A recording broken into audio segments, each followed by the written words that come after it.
Add to stream. There I am. Yeah. Click on that. Hey, I'm live.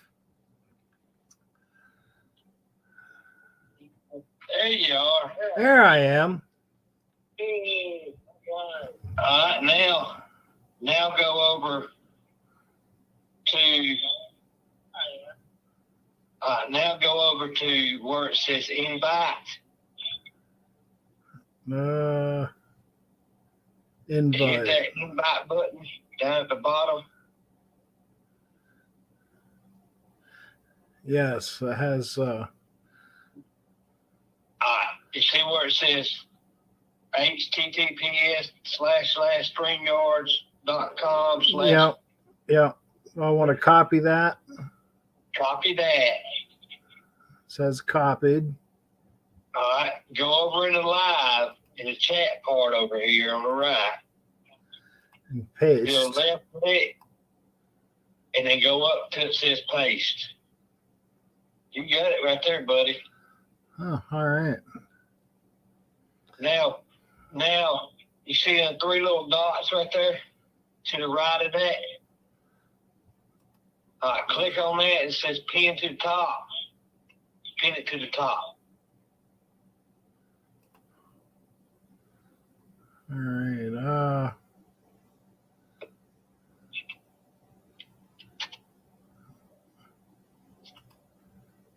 Oh, it might. Whoop. Yeah. Let me see if I can do it. Hold on a minute, Don.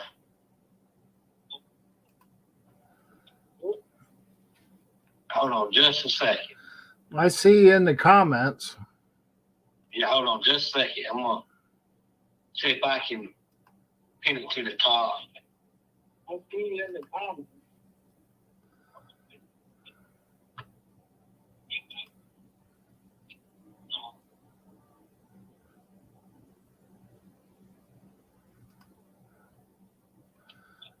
Brand banners, comments.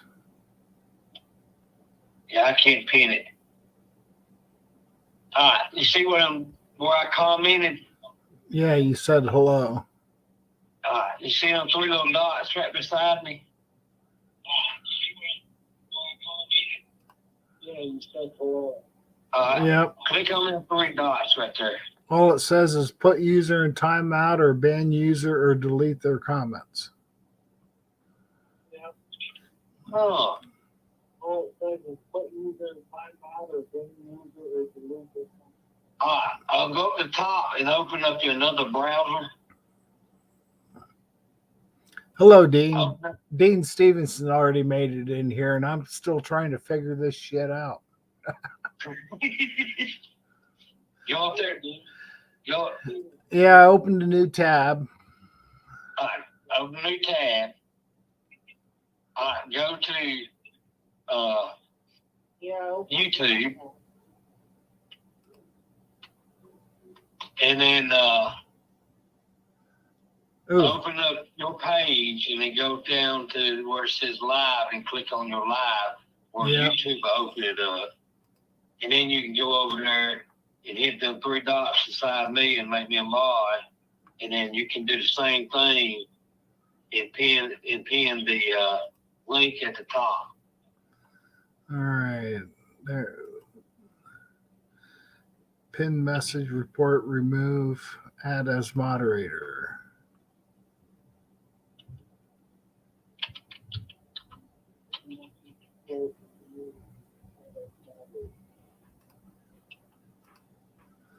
Save. Hey, I got a moderator. Yep. Hello, Dean. I'm just figuring out this live stuff, so bear with us.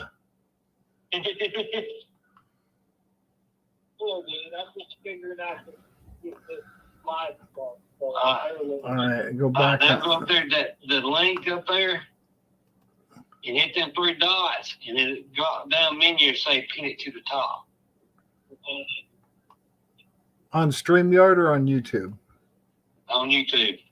On YouTube. What, the link? Okay. Yep. On StreamYard or on YouTube? Pin message. There we go.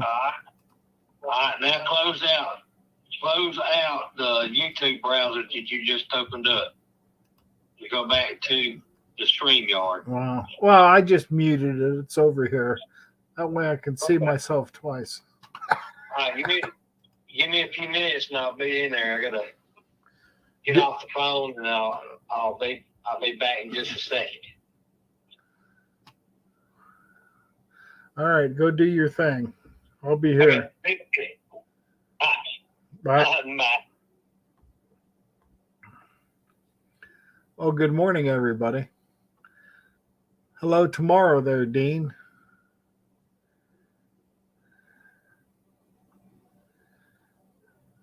Mater, thanks for showing up. Must have been bored if he jumped on my live.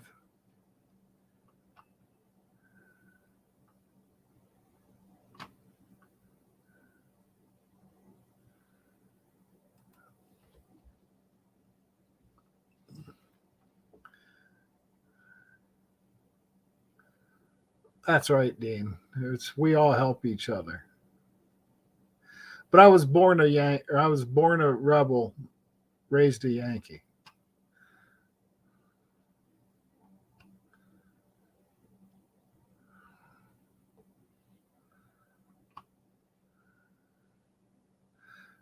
Mater, the link's pinned at the top if you want to come in and join us.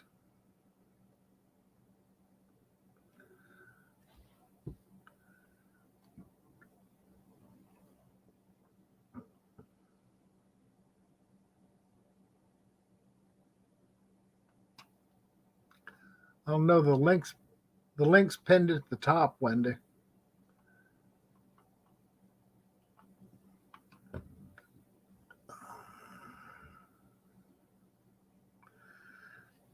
What he's trying to do wasn't working. I've had enough of those days, Mater.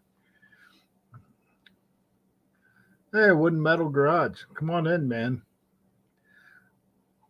We're just trying on this StreamYard to see how it fits.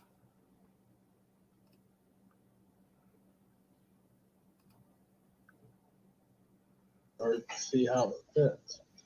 Oop. There we go. Oh, Bad Attitude C10. Oop.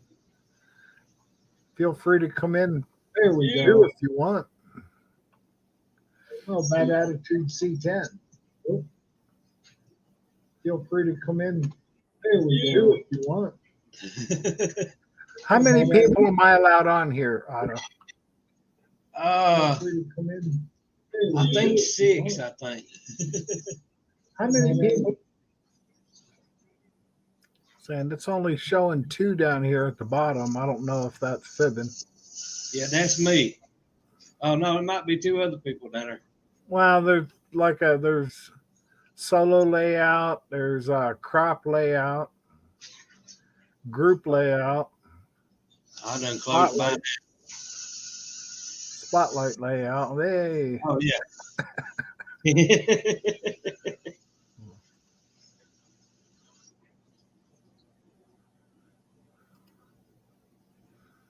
There we go.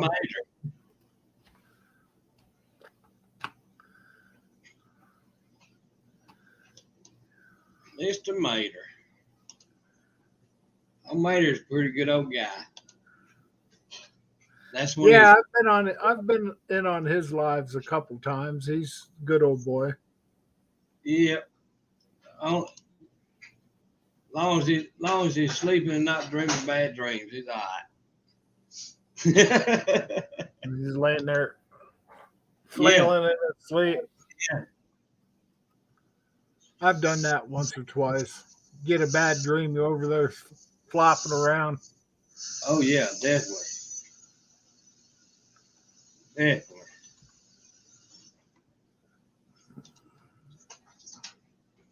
Yeah, I figured you were still up when I called you. Oh, I was still up. I was saying I was on Jason's live earlier, and then I was just looking for lives and saying that when I told you yesterday, but I don't answer numbers I don't know, and you hung up and called me right back. Yep. Yeah, we got home late. We went out and ate dinner with some friends of ours, and then had to run by and pick up 2 spray guns. And we got home a little late. And walked in and sit down. I said, turn the computer on. I said, I got to call Dawn. Yeah, I ended up working on the. Hello, wife. I ain't seen nobody else on live or anything. I was like, this is kind of weird on a Thursday night. Usually somebody. I know it. Usually you got a handful of people to pick through. Yeah. I was like, wow, this is kind of interesting. Because usually Hello, Wendy. Hey, babe. Wife's on. She likes it when I get on these lives. I think she thinks I'm a superstar. Well, you're famous now. Yeah, you're famous now. Yeah, he is. Ain't watching. The famous Dawn. He had more. He had more last night. Let's see how many he gets tonight. There's Alva. He's on the West Coast. He's must be bored too. Thanks for coming in, Alva. Yeah, matter. I went to Harbor Freight. I use them cheap spray guns when I prime one instead of using my good gun. I use them cheap ones, and when I get through with it first time, I throw them in the garbage because that ain't no good. No, that's all they're good for. Yep. I just don't want no primer in my good air gun. Well, with Harbor Freight, they're a dime a dozen nowadays. Oh yeah. That's my favorite store. If I had $10,000, I could drop $10,000 in there in less than 30 minutes.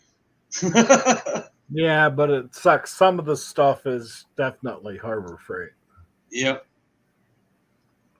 Because Ronnie went and got a tap and die set here the other day. I was putting that front end back together. Needed a 1/2 x 20 for, chasing threads. And I got one sorted, Dean. What? Dean says about you are one-eyed cat. Wendy got you. Yeah, sorted. Wendy's got it sorted. He knows what's right. What do I have sorted? What's right and what's wrong. Oh. What's right and what's wrong? What's wrong and what's right? In the world today, don't know what's right or what's wrong. No. Yeah, I did find his thing he was missing. Oh, that strut bushing. Is that what you're talking about? Yeah. Don't feel bad. I lost my temperature sensor, and I can't get another one like it because now they make them so big, and the bracket that goes around my fuel pump is part of the bracket on my power steering pump, and the big oil sending unit won't work on it. So I've got to figure something out, or just run an aftermarket gauge on it or something. So I've got to figure that out.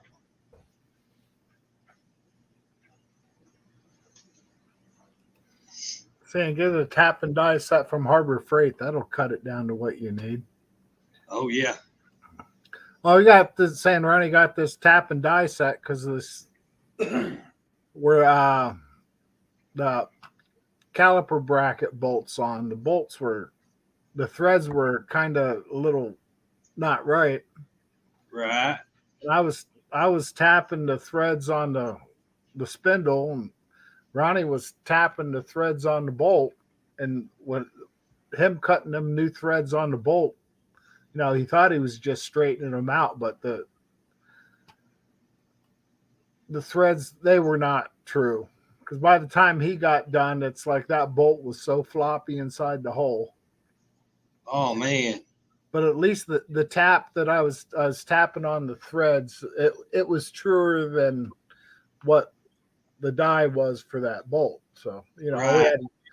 we had new bolts, but he was trying one of the factory bolts, and it was just cutting new threads. Because usually you run it, you just tap and die, bolts and threads. Usually all you got to do is clean them out a little bit, knock the rust off or whatever. But he was literally cutting new threads on that bolt. They're not even, it wasn't even close to being true. He was literally but yeah, it's all together, so we're good. I usually soak my boats like that, especially if it's been on there a long time. I'll soak it in my carburetor vat, and then I'll spray them down with WD-40. And then when I go back in with it, boy, it's like they go in pretty easy then.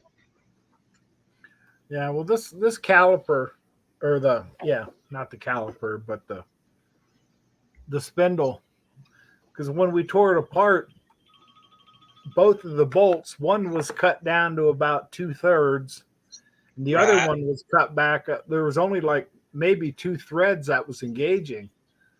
And I thought maybe the threads were boogered up, and he just cut it off to, But I think now that the threads were boogered up in the spindle, that's why he cut it back, because he didn't have a tap to clean out the holes. Right. But we're all good now. Oh yeah. I bet you it looks better too. It's on the ground. Yeah, it's all white and black under there.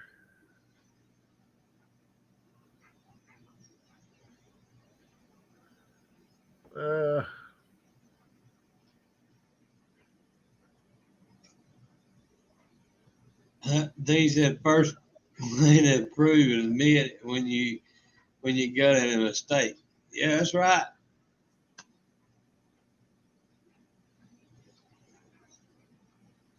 It's easy to do a mistake on a car. It don't matter what it is. Oh yeah, that looks a lot better. Let's see if this works. That shows. Oh yeah, there you go. Golly, that looks good, Don. Oh, it looks brand new under there. Yeah, it's clean. Oh yeah, you probably knocked off 10 pounds of dirt off that thing when you cleaned it. Yeah, because I couldn't really clean it. I couldn't really clean it when everything was together, but I got it all apart. It's like, man, I scraping all that gravel and dirt out from that frame rail on top, and the vacuum cleaner went a long way after I got scraping on that shit. Oh yeah, definitely. But that was the whole idea when I pulled it apart, was to make it look pretty. And it was more or less, I wanted to quit it. I wanted to stop everything from rusting. But I might as well make it look pretty. Not that I'm not looking for show car quality, but at least it's clean now. Right. It'll be good for another 30 years that I'm going to own it. Oh yeah. Because I'm going to live to be 100. What'd you spray it with? Rust-Oleum? Yeah. Oh, it's there. It's yeah, there. I mean, I wire wheeled, and I was in there. I was trying to get it down to metal, but there's a lot of inside stuff that I burned up the wire wheels. Let me tell you. Oh, I bet. Hey Don, I need my drill in the house tomorrow. Okay, I'm done with it now. For now. Harbor Freight sells them little sandblaster kits. It's like a 5-gallon sandblaster. Yeah. That does wonders on them fender walls, buddy, like that right there in the frame. Oh man, it takes it off. Well, I ended up. My brother knows a guy. He ended up letting me borrow his sandblaster, and that's what I did to the upper frames and the lower control arms. Right. He's like, I already got the equipment. Just buy some sand and come up and do it your damn self. Which I have never sandblasted before, but it was a learning experience all in itself. Don. Yes, dear. She's Chris got me wants to trained. call me. What? Chris wants to call me. At this time of night? Yeah. Well, either don't answer it or She's get like, off camera and talk to her. Can I call? I don't want to talk to that bitch. Then don't answer the phone.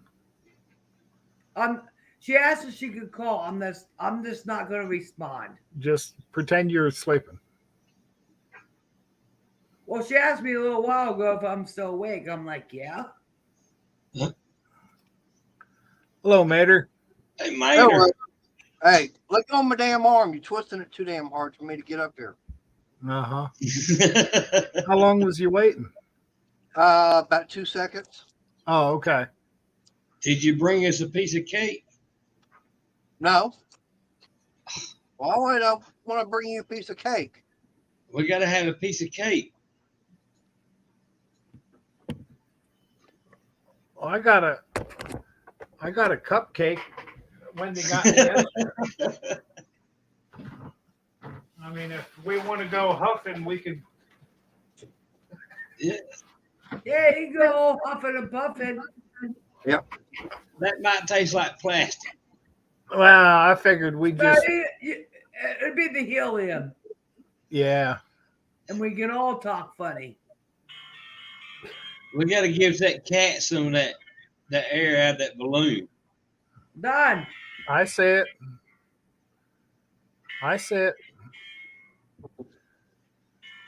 So I guess you decided to listen to someone that really didn't know what he's doing when it comes to StreamYard. So you listen to this guy over here. Yeah, this guy over here. Well, he knew more than I did.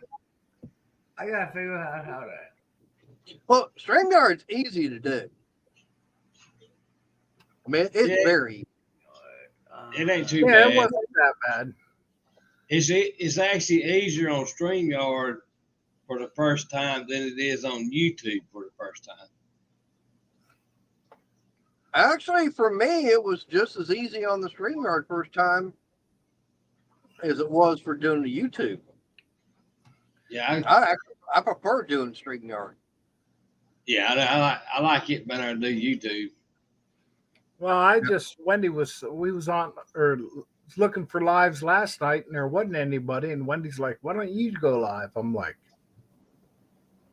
now I ended up going on to YouTube Studio, and I went in that way. And it's like, oh, you can't have people in on YouTube. It's like, well, screw that. What's the fun? What's the fun in that? Right. All you can do is sit there and talk to yourself.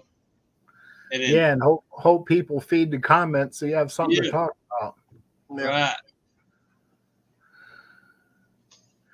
Yes, Otto is my enabler.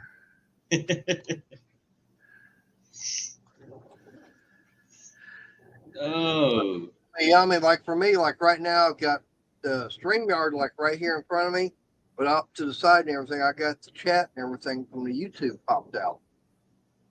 Because I can see that way, I keep an eye on both.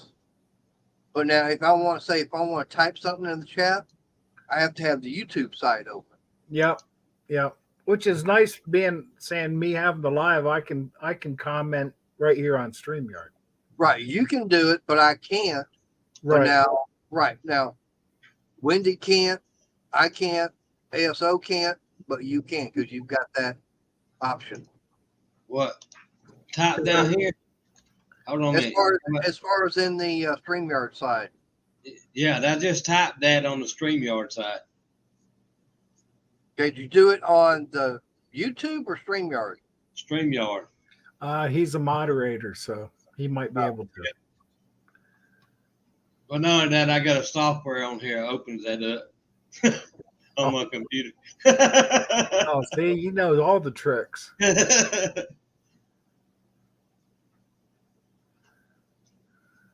I got a software on here that I can download all the videos I want to download off of YouTube. Don't cost me a penny. Oh, That's true, Dean. You never know where I'm going to be at. Mater's everywhere. He's Yep. like Ronald McDonald. He's everywhere. hey, where's your Casey Kane flag?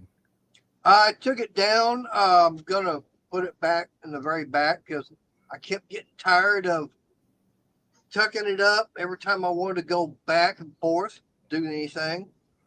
All right. Yeah, like I said, I just took it down just to make it easier. That way I could be walking in and out the garage. Fix it up. I'm going to hang it up there in the very back. Casey Kane. Yeah, that was a few years ago now. Yep. Yeah, I like no Casey Kane. He could wheel a car. Yep. He got the short end of the stick. Are you still into NASCAR, Otto? The What's old that? NASCARs, watching the old films, but this new NASCAR, The cars aren't near the same as they used to be. No. But saying they're racing Chicago street course this weekend, so it might be worth checking out. You know, I've been here. We've been living here all my life, and Talladega is probably about an hour and a half away from us now. Oh man, I'd be there. And I've never been to to Talladega. the race, but I've been to the racetrack and I've been through the museum, and I've got friends that could get me inside the track. It wouldn't cost me nothing. And we went last year to the race last year. Damn. Did you have a good time? We had a ball. Uh-huh.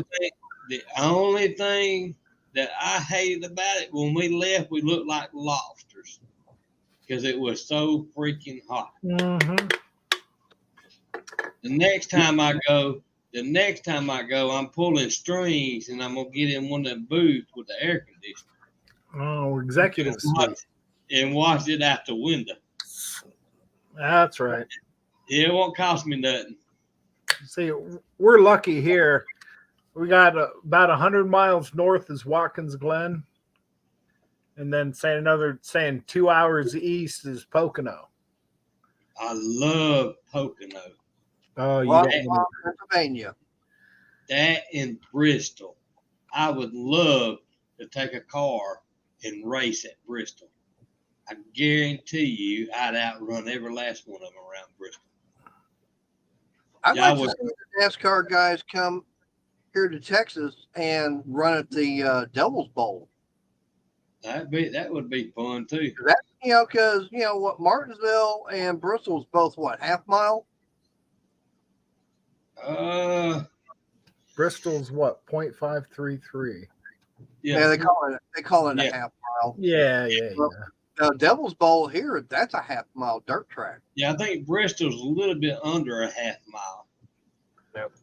Between Bristol and Martinsville, yeah, they're both, might as well call them half mile. Yep. Yeah, it's bad attitude. I'm here in Texas, not far from Dallas. I'm just one county south of Dallas. Saying Right Alva's been to Fontana. It's like, oh man, even Vegas. Vegas is they like to wreck there too. Yep. Yeah, if you ever come down here, you definitely got to go through the museum at Talladega. If you into racing or anything. If I were to ever come down there, yeah, I'd have to do it all. It's a trip, but make sure you pack your lunch, and make sure you bring you plenty of drink, because when you get through walking around there, you're gonna be hungry and you're gonna be wanting something to drink. No, don't say something to drink. I'll be bringing 30 packs. It is a long walk. That I'm sure. is humongous. That's the way it is at Pocono, man. You can walk all day. I would love to drive a car around Pocono, just to drive it and say I drove around Pocono. Yep. They got it's the longest front stretch in NASCAR. Yep. My three favorite tracks is Talladega, Bristol, and what was that other one? Martinsville. Not Martinsville. Oh, it's about Long Pond, Pocono. Pocono. Now, do you know what the longest track has ever been in NASCAR history? Talladega's what, 2.88? Yeah, 2.88 is Talladega, but they had one in California was a little bit bigger, but it was a road course. Oh, they got Road America's like Road America, 4 miles. Yeah. Well, I'm talking about as far as oval. When it comes to oval tracks, what was the largest track NASCAR ever raced on? Talladega's the biggest. Nope. Biggest now. Biggest now, but there's actually one track bigger as far as an oval track. I actually think I think it was the original Daytona was bigger than Talladega at one time. Back when years and years and years ago. When they run it on the beach. Yep. That wouldn't be considered an oval then. Nope. Go ahead and spit it out, Mater. The World Speedway, College Station here in Texas. It was actually bigger than Talladega. Yeah, you might be right, Mater. I'm saying even Talladega is huge. Oh. Talladega is, I think, 2.688 miles, something like that. It's over 2.5. The World Speedway was, I think, 2.72 miles. Let me tell you about Talladega. You sitting in the stands, and you try to look over there and see. You can see turn 1. When you look at turn 2, it looks like you're looking down 100 miles down the road. And turn 3 is the same way. And then when you turn 4, and then you look around and you think, oh man, I'm just an ant in this stands because it's so big. Yeah. It's humongous. How big is Indy? Of ass. It took them less than 40 seconds to go from start when they started racing and got up to speed. It was probably 40 to 45 seconds, and they made a complete lap. And you can't see the cars when they go by. It's like different colors going by so quick. Yep. Because you can't even tell out. The only thing you can tell is the numbers when it goes by. That's all you can see is the number on that car going by. Yep. It was like. Man, I'm glad they got those big screen TVs now. Oh yeah, it's humongous. I'm surprised that they don't have a big TV up there like Auburn University's got the biggest TV up on their stadium. I'm surprised that they ain't got that up there. That thing. I know. Well, I know I was out there at the Devil's Bowl, and they had the American Sprint Car Series out there running, and they had a guy putting in time. I think it was about 16 or 17 seconds on a half mile. I think he was averaging about 130 miles an hour. Yes, see, they got them, if it's a short track or a long track, either one, depends on what track they go. They got different gears for different tracks. Yep. And them small dirt tracks, you want the lowest gears possible when you go around a dirt track. You want that gear that's gonna send you around them on that straightaway. Yeah. You don't want no gears in the corner. You want the gears then the straightaway. That's where you want your gear at. Well, actually, you want the gearing to be coming out of the turn. I want mine going down the straightaway. Well, you want it going down. You do want it coming out of the turn. Right. That way you start getting your speed going. Yeah. Right. And there's some guys that they don't ever let off. They flat foot it all the way around the track.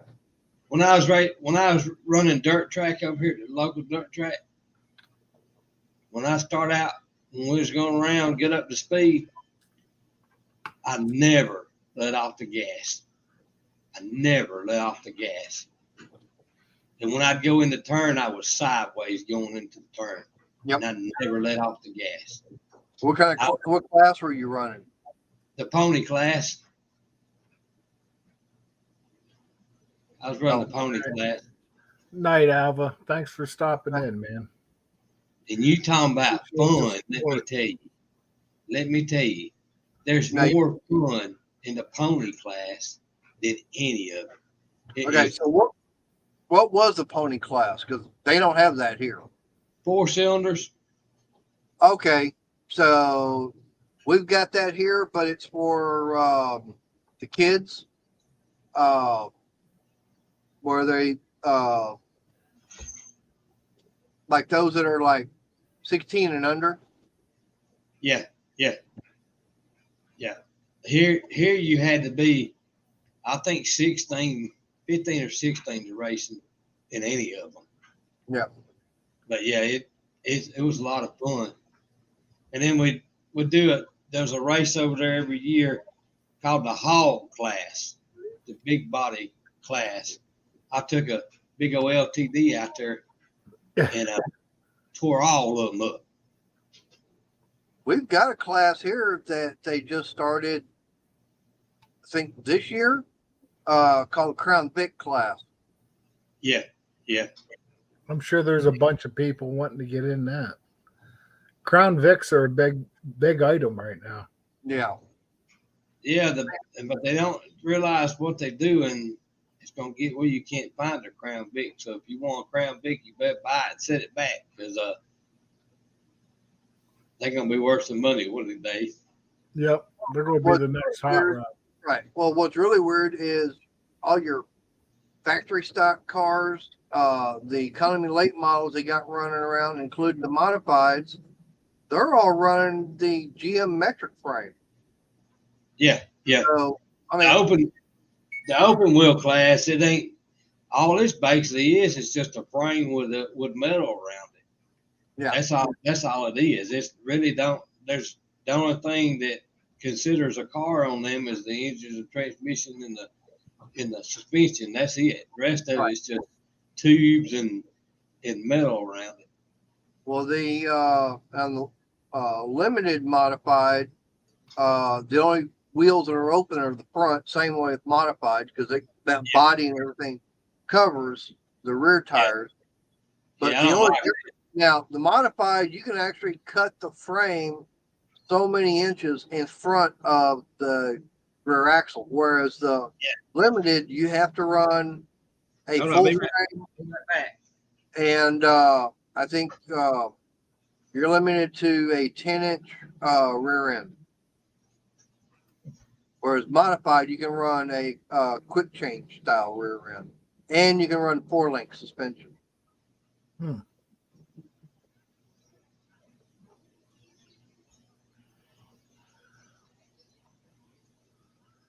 And we got as a dirt track just 30 miles up the road here, but we've only been there a handful of times.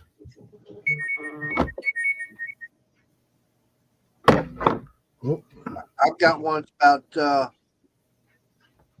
15 minutes away from the house, and that's the one I started at. And I like it. I want to be able to go back and everything. Got bad attitude. He's got Heart of Texas down there by him. It's in Elmont. Howdy, LP. Hey, LP. Be out Heart of Texas, right there off of 35 in Elmont. Been there a couple of times. That's a pretty nice track. Yeah, I like that dirt tracking. I like that dirt tracking. To me, that's why I prefer dirt track over NASCAR nowadays, because that's where NASCAR started at, was on dirt. Yeah, good old boys.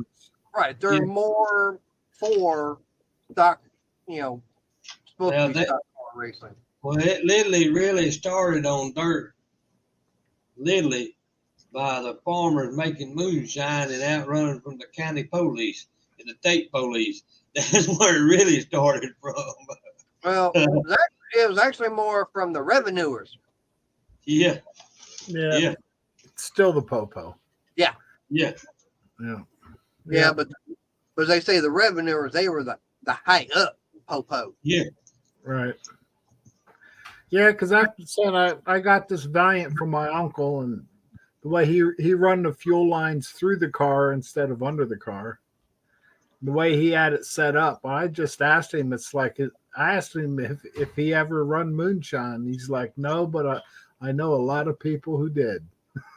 I had a cousin husband back in the day. This back then, back in the 40s and 50s and 60s, and probably early 70s, up until he died in like early 90s. But we got together one time and asked him how much moonshine he's made over the years. He said, I made so much moonshine and so much moonshine, I'd go from here to the moon and back. And I was like, Lord have mercy. When he died, bad attitude. No, I haven't never heard of that place. Oh, known about it, I would have been. But I just know about Jim's because having the motorcycle and everything, taking it over there and getting stuff. Right. I mean, it's a decent ride. Moonshine. I mean, if you can see the steam coming off this bottle, it was in the freezer, and it's not even thinking about freezing. Holy cow. This will light you on fire. Yep. I mean, if you pour a teaspoonful of this, it will burn with a blue flame. Now, the closest you can get to legal moonshine, be Everclear. No. That right there is about the closest you're going to get to moonshine being legal. I tasted it one time from a cousin of mine. They say about it being smooth. No. Smooth when it burns you can just taste the alcohol. It's just, it's an appreciated taste, or That stuff is hot. I guarantee you got a cold, and you got a cold and your throat sore, just take your swig and you'll be all right. It'll clear your sinuses.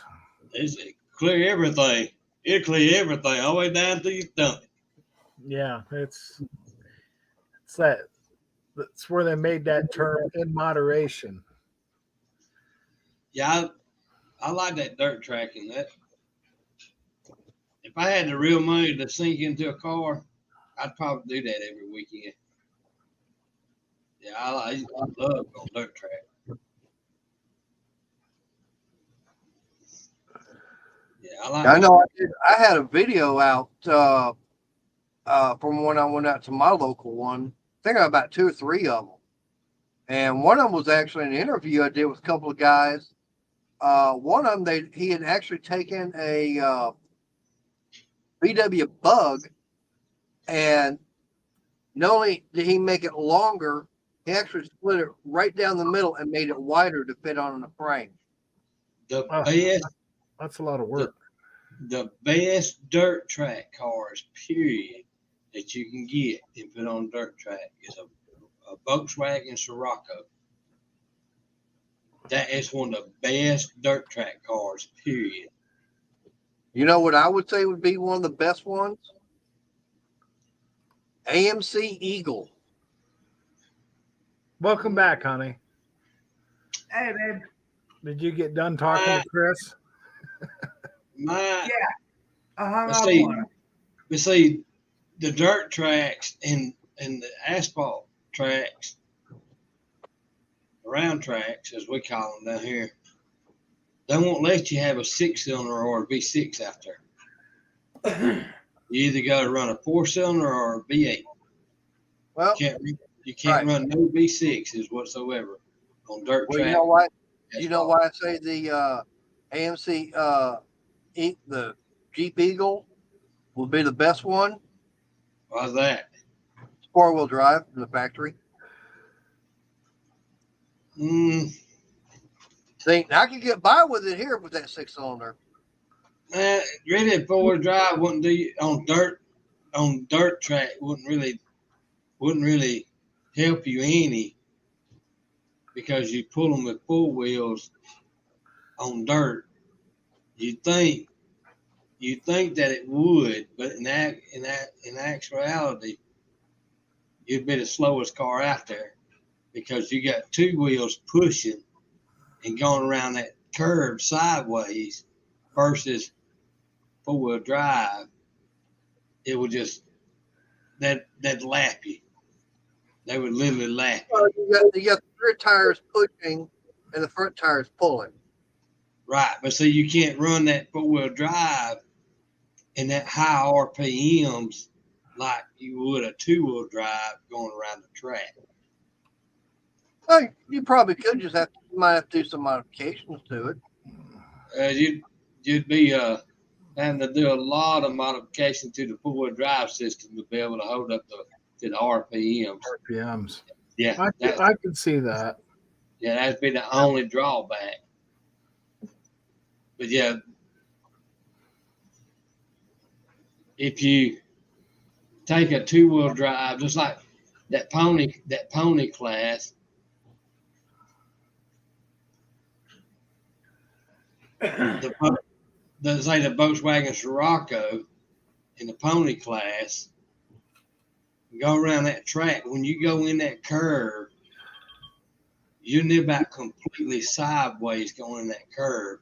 And by the time you get to half of that curve, you'd already done started straight to get in your straightaway.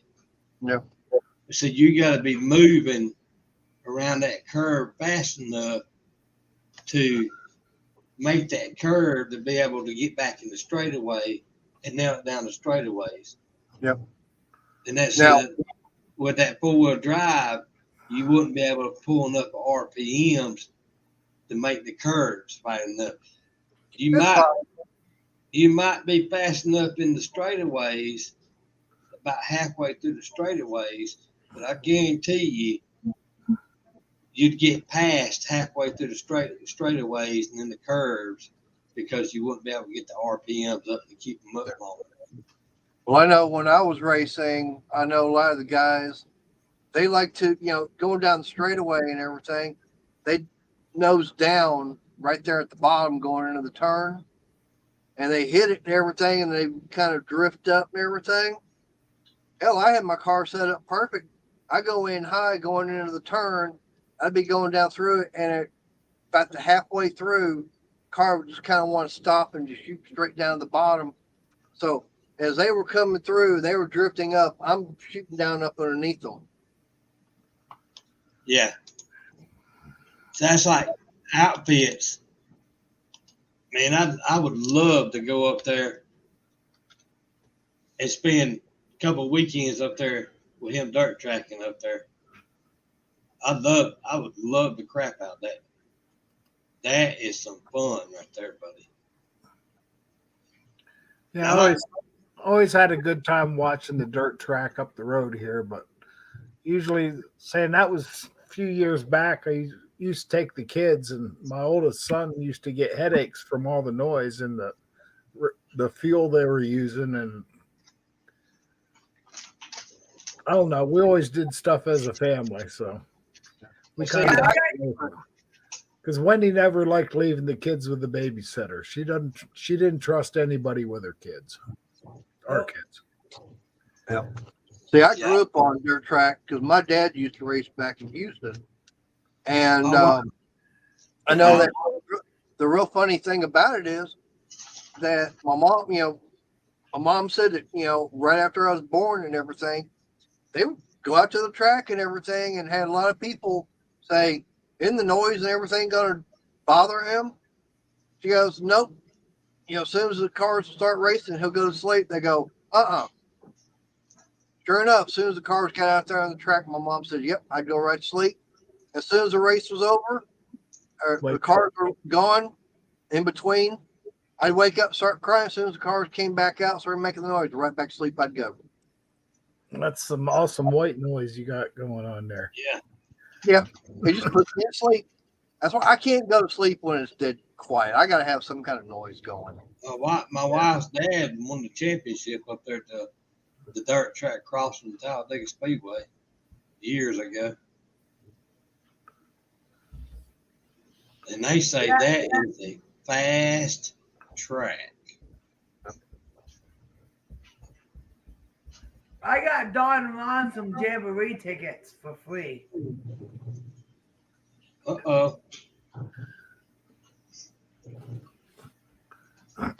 Yeah, actually, that's next weekend. Yes.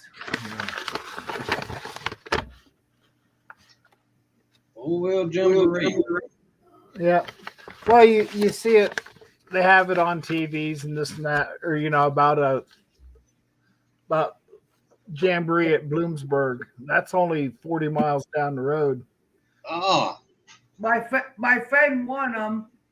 Her son won them, and she didn't want him to go to waste and the adult tickets, but parking is $5. I'm sure. I'll pay $5 for parking. Yeah.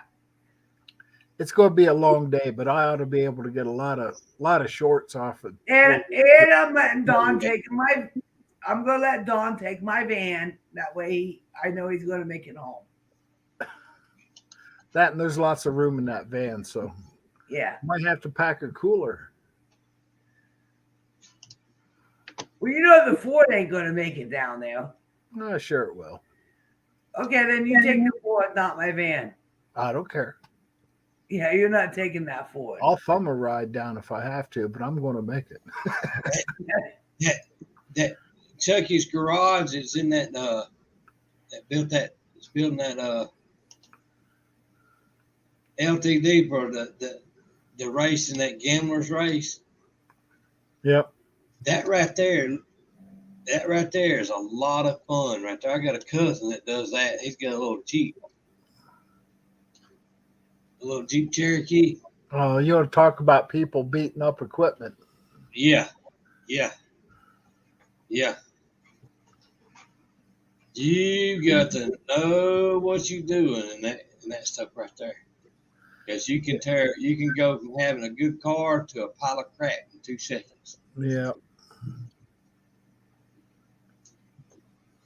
I like drag. I got a little bit of drag racing back in my younger days, and it's a lot of fun. It's a lot of fun. But when you go to build a dirt track car, totally different than building a drag car. Oh, there's so many different ways to go racing nowadays. Oh yeah.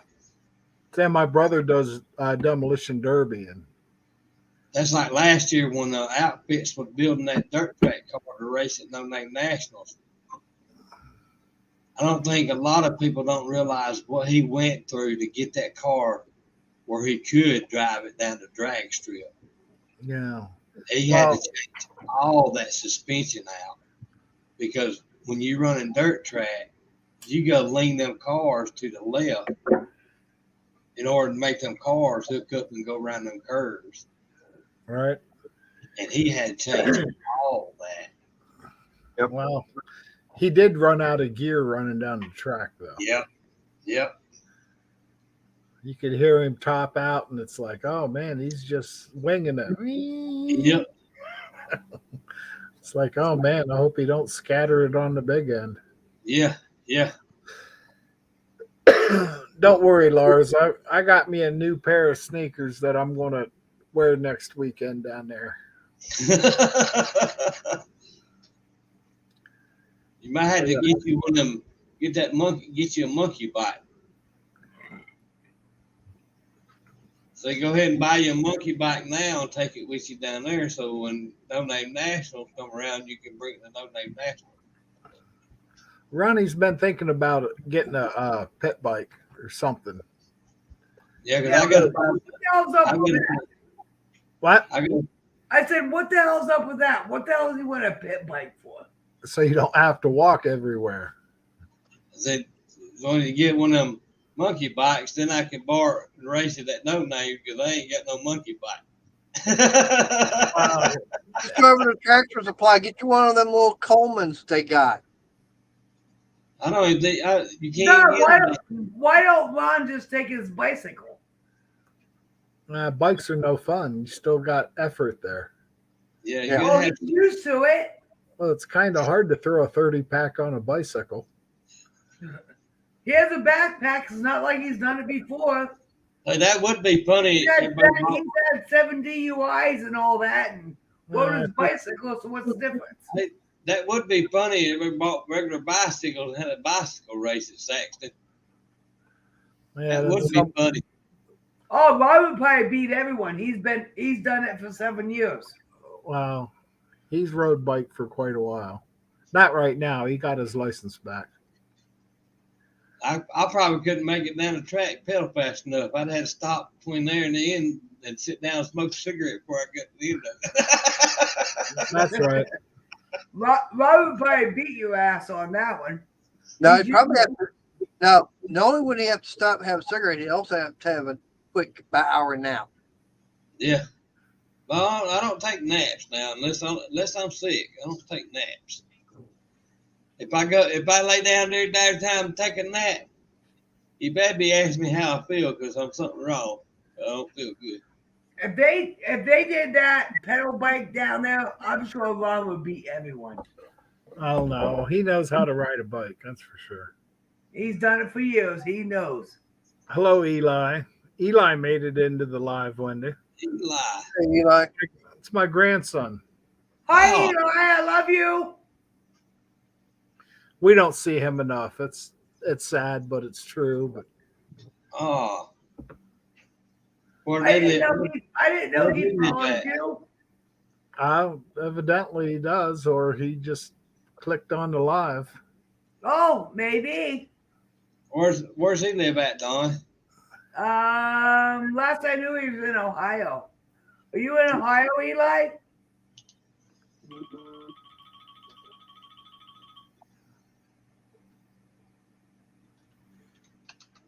Eli, jump on if you can.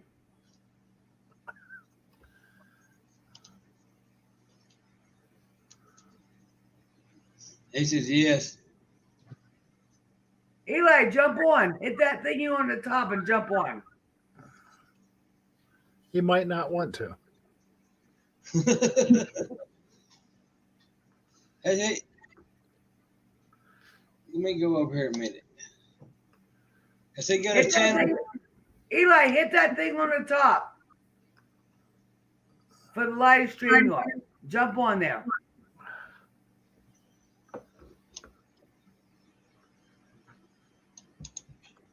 I'd love to see you.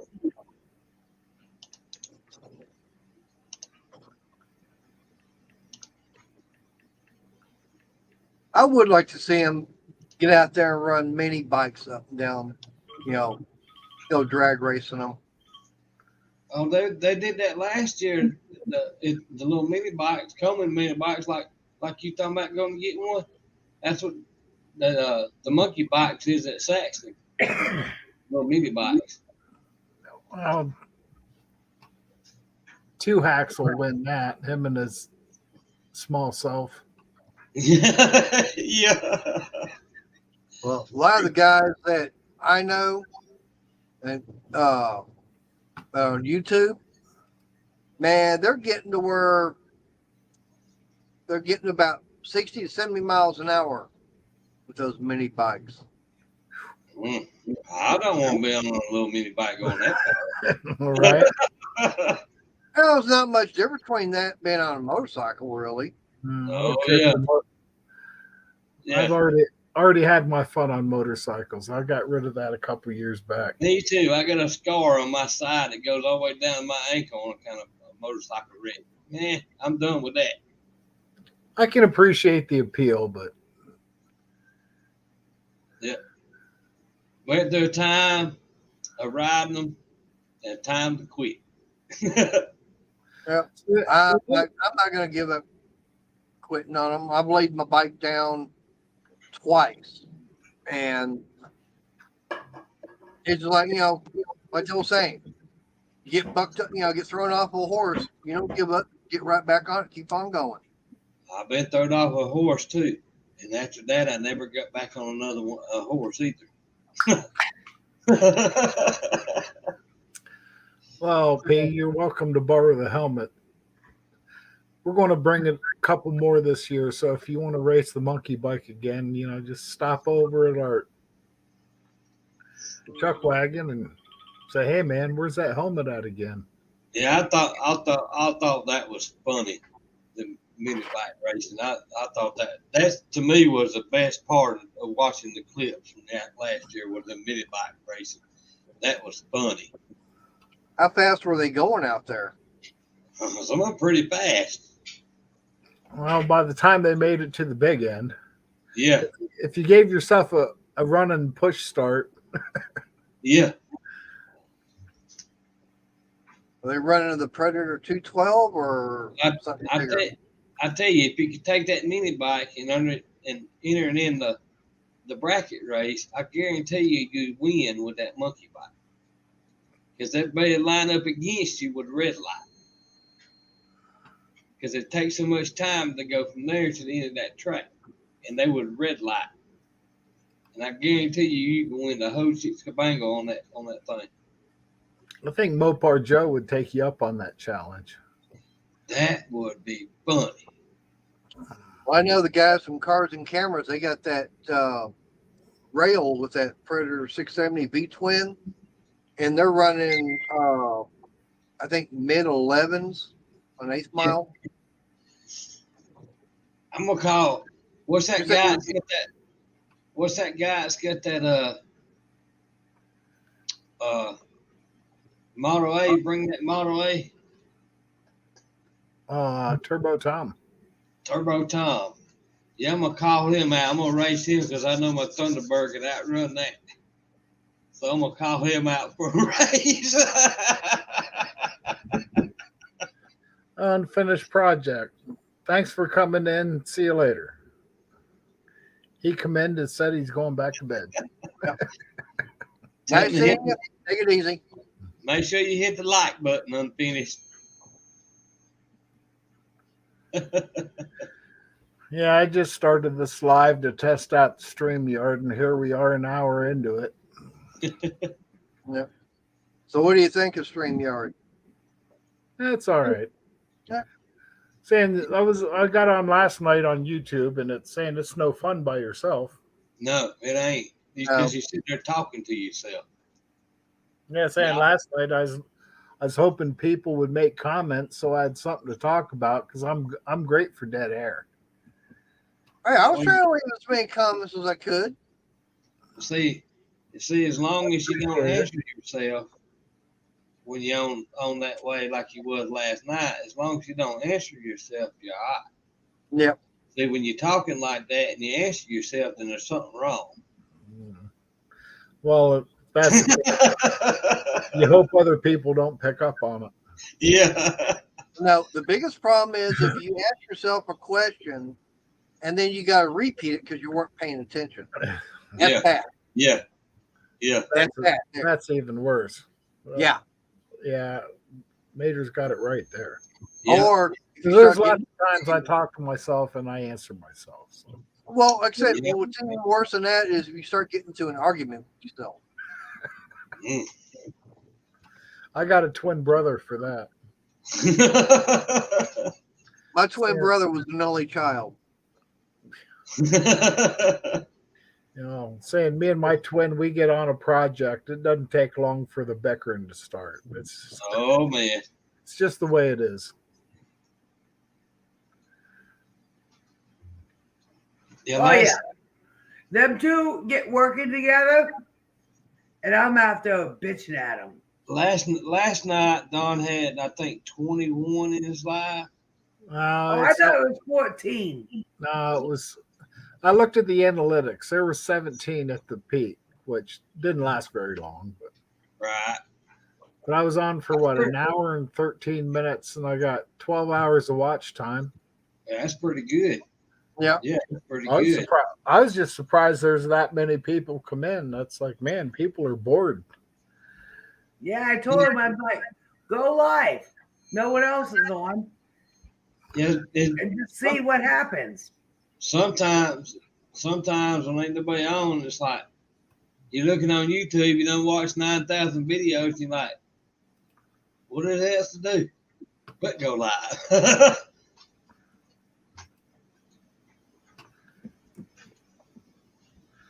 Been good, Eli. I've been working on the car. I don't know if you've ever seen it, Eli. You've been saying moved what, Montana there a while back?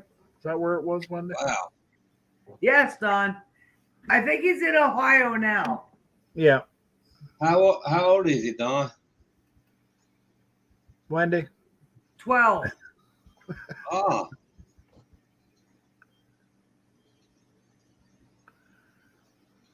Hey, Eli, when these cars are done, when you get older, these cars are going to go to you. Just so you know that. We don't know. I got a bunch of grandkids now. They might have to fight amongst themselves. Yeah, but he's the only boy. He's the only boy. well, he gets the car, don't he? Well, we Somebody's have getting. 2 of them. Well, somebody's going to get her. We'll figure it out. Eli's going to get them, Don. He's the only grandson. Wow. Well, I'm hoping that won't be for another 30 years. So, Yeah. We got 3 grandsons and a granddaughter. I got none. Shoot, I'd rather have grandkids before I would have kids. Grandkids, Well, you school them and send them home. Me, I'm the same way. No kids. You know, kids are cheaper than cars. Not really. not really. You know that, Don. I don't know. I could spend a lot of money right now if I had it. Yeah, but when you got grandbabies and they at your house, you got to take them to town and buy them something. No, I'm saying. But they get your money. Well, if they didn't have birthdays and Christmas, we'd be all right.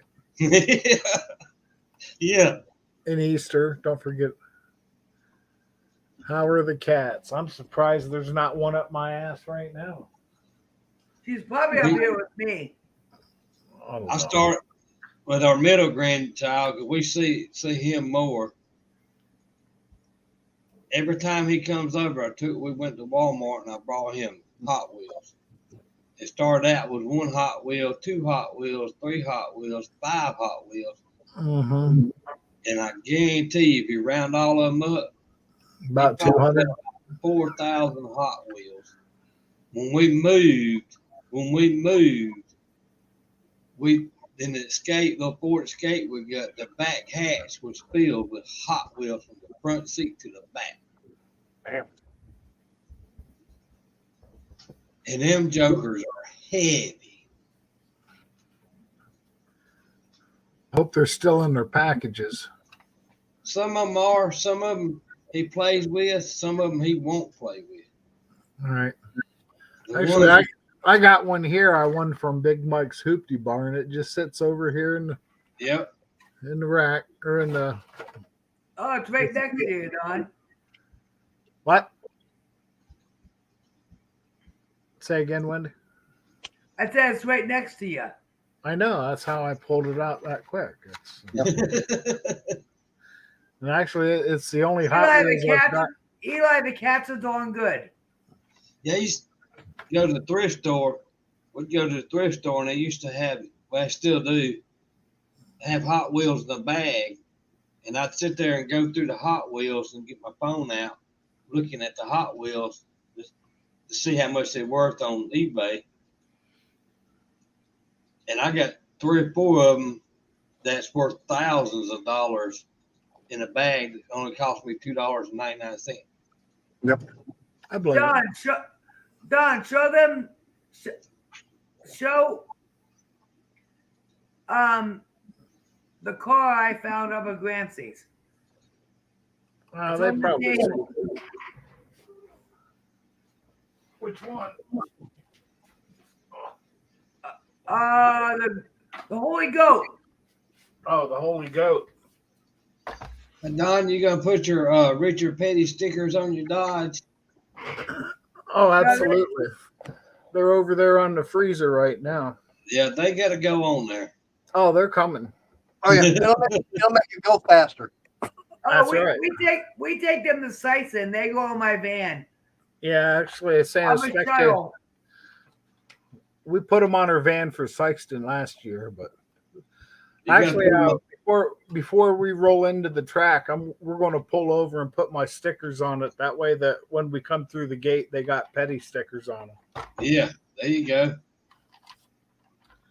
Wendy wanted you to see this. I don't know if you saw it yet. Probably.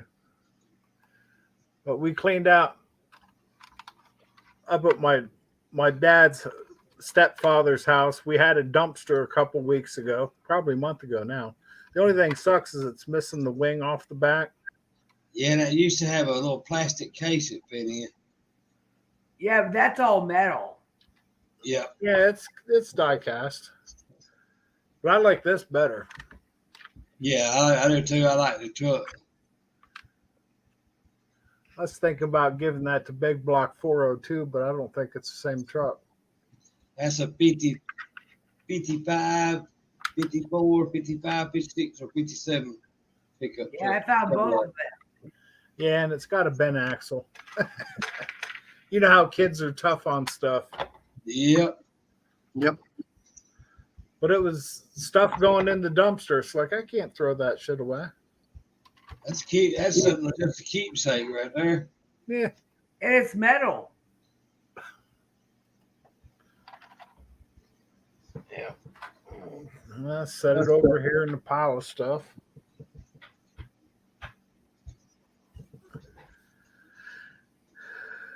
Was the food good up there at Lambert? What? Was the food up there at Saxton, up there at Lambert's, was it good? Oh, it was the best.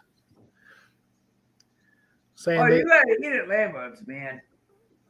That's a bomb. I know we got one down toward Mobile. If you want to eat there, you better get there when they open up, because if not, you're gonna stand in line about 3 hours. Well, one of the things about Lambert's is you ordered your meal, but like all the sides, they come around just if you want some, and it's like they slop it on your plate. Right. Yeah, they did. That's pretty cool. Yeah, and I'm surprised. And everything we ordered, we took back to the track. Because we were so full because they were throwing food at the table. Yeah, and those rolls were excellent. Those throwed rolls. Oh, is that the one where they throw the rolls at you? Yep. Yeah. I've seen that the video on that place. I didn't know that was it. Yeah. Actually, they're talking about, while talking to the owners about when we go there, about having a throwed roll competition. You got to catch it in your mouth. Yeah. Well, I know a few people I wouldn't have a problem with that being they got a big mouth. Yep. Right. We'd all lose, but I know a few would probably win it. I'm not gonna name them. Yeah, I got a roll throwed at me, and it ended up I missed it, and it hit the table behind me, knocked over a drink. Oh, Yeah, I felt sorry for them guys. oh man. But saying that when they come out of the kitchen, start throwing rolls, just the first thing you do is hold on to your drink because it might get hit.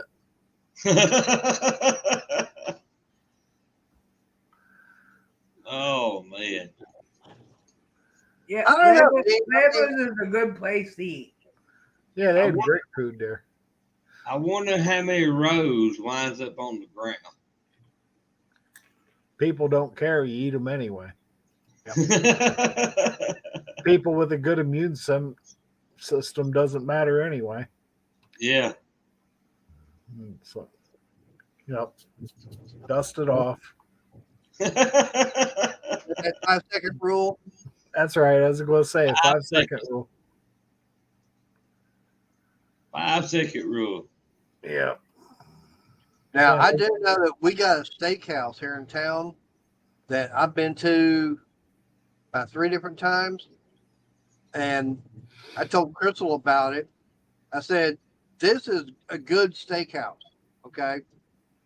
And when I say good, when you walk in and sit down, there's no steak sauce whatsoever on the table.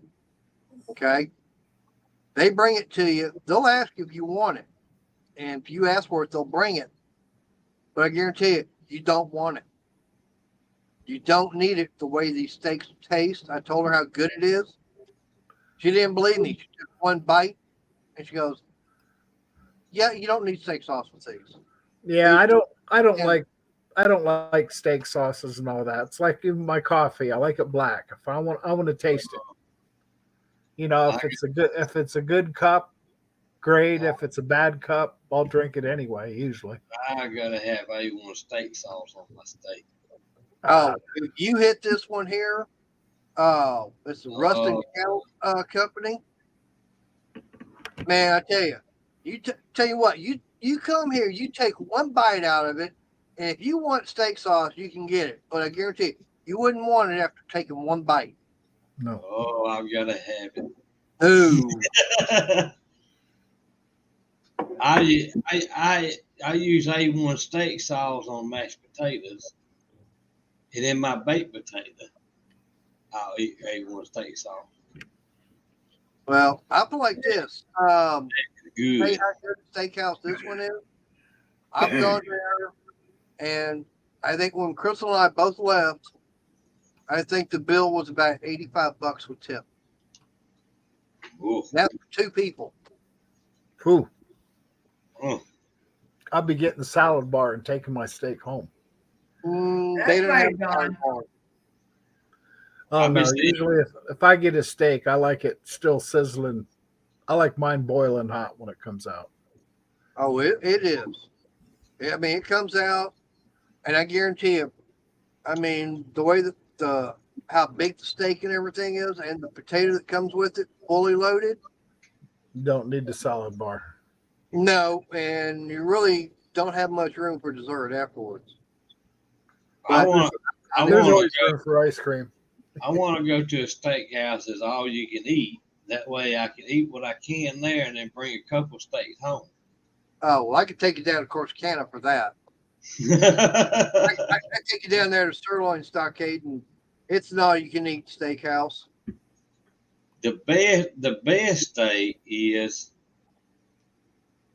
the best steak you can get is go out there in a cow pasture with your knife and just cut you a steak off the cow while it's still living, and then bring it back and put it on the grill for 1 second on one side, flip it, do 2 seconds on the other, put it in the plate, and start eating it. That's the best steak. The fresher, the better. On the hoof. Well, I don't know. I mean, that might be, but to me, I prefer an aged, seasoned steak. All right, I guess that's my cue to say, get inside. Well, it's 2:00 in the morning here. Yeah, it's 104 here. Yeah. You in trouble. When am I not in trouble? Yeah, you are in trouble. Nah. And I'm like this. There's not much you can do to get me in trouble. I do enough of that on my own as it is. Now, I was going to say, you do enough of that. Yeah. Yeah. It must be the street lights are coming on. He's got to go home. Uh-oh. Now, they've been on for a while. But no, like I said, this place here, now if you want a tomahawk steak, they've got it. They run you about $100. If I'm gonna spend $100 on that, I'm gonna go buy me enough of steaks that's gonna last me a couple of months for $100. Yeah, I know. I left the laptop open. Uh-oh. See, I'm not in trouble. Not She's just ready for bed. She's saying goodnight.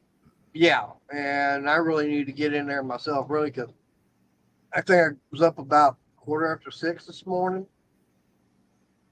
And then we had to, her daughter actually come down from Oklahoma. So we met her daughter and daughter's boyfriend for lunch, went over to Cracker Barrel. And oh, now she's getting the dog out for the last time of the night. Uh-oh. And I'm being called. Hang on. Oh. Eli said, What? that blue car, is that a Chevrolet Nova? What blue car is he talking about? He might have been talking this. No, it's a Pontiac GTO. 69. Yep, 68, 69. Yeah.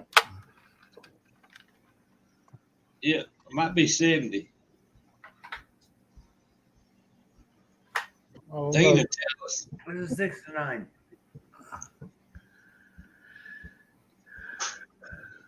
Yep. It's a 69. We won't see Bader tomorrow, y'all. Oh, you see me? We won't see Mater tomorrow. He's Yep. gonna be grounded tomorrow. Nah. Eli, it's not blue. It's It's like a forest green. yeah. Yep. I mean, I'd be willing to send that to him tomorrow if he wants it. Hey, Yeah, if Eli wants it, well, I'll send it to you, Eli. one-eyed cat. We might not see Mater for about 2 weeks after, because he's gonna have to wait for that black eye to heal up. Nah. I've never had one. Who has a black eye? Nobody. Mater will after tonight. Oh, This guy.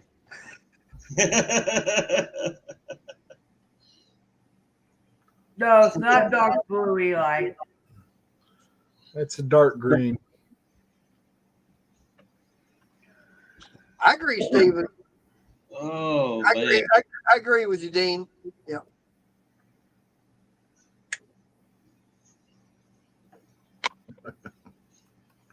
Oh, Mater.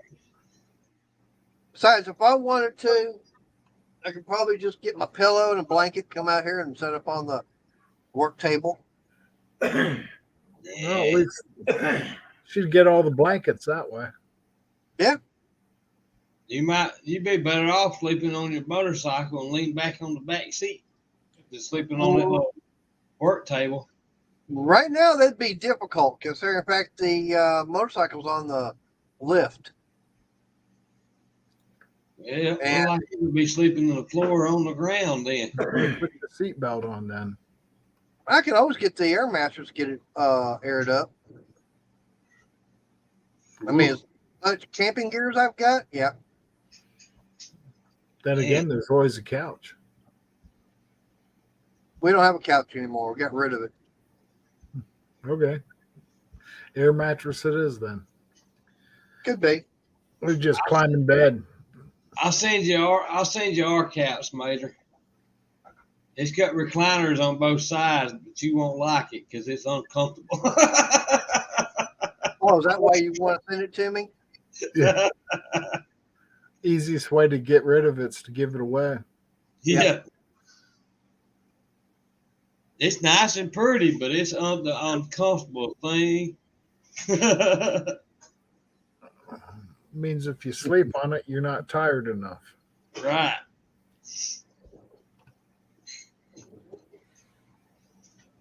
When we moved, we slept on it a couple of days because we was waiting, getting everything moved, and before we got the bed set up, I think we made it 2 nights sleeping on the couch.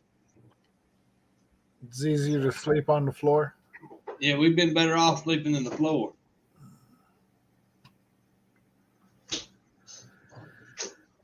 Yeah. When I go inside, she'll be out and everything. I'll crawl up in the bed and everything. Probably won't even wake her up. That's what I was saying. She won't even know what time you come to bed. As soon as my rich uncle gets out of the poorhouse, then I'm gonna buy another couch. I'm gonna make sure it's got heat, air conditioner, massage, and it's comfortable.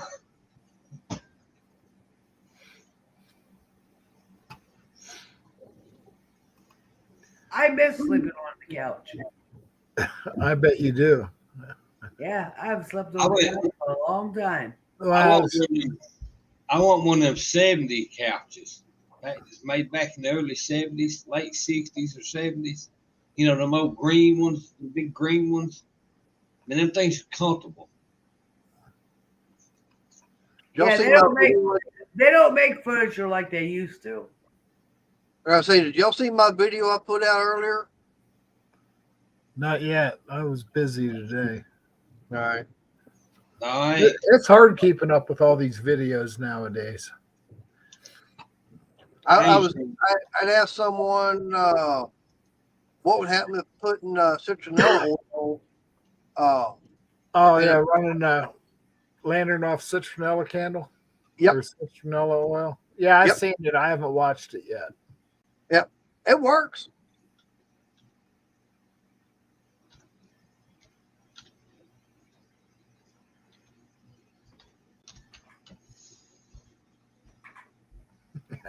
That's funny, Dean. Saying the wife sleeps like.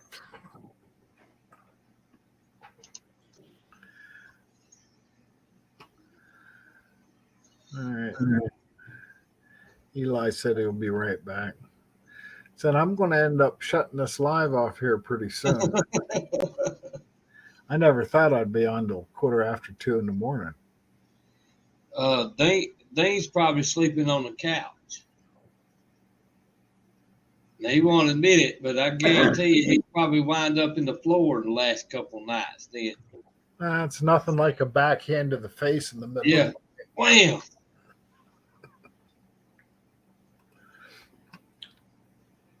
Or get kicking. Dawn has a leg problem. All that restless leg shit going on. Yeah. Where your legs jump at night. Yeah, I tend not to lay in any one position for too long at a time. Roll this way, roll that way, on my back. No, I'm talking your leg syndrome shit you have. Yeah. It sucks. That's not your legs, Don. What you're doing is not your legs. So what? He's basically when he's sleeping, he's thinking he's in the bicycle race. Pretty much. Okay. Trying to get down that straightaway. Yeah. Then the feet tangle a little bit. You can't sleep at the bottom of the bed because they'll kick your ass. Now we just Because figured his out. legs don't. Now we just figured out something. The reason why Dean don't get on camera much. He only gets on camera when he ain't got no black eyes. from the occasional backhanded. Yeah, that's what it is. Who, Don getting a black eye? That'll never happen. No, he's talking about Dean getting it from his wife and her rotator cuffs. Oh. Poor old Dean. Welcome back, Eli. Well, at least he's happy with the few backhanders. Oh man. It's like, Have oh, you sorry, seen? honey, it's okay. Have you seen New Zealand over there? From one of his lives he got on.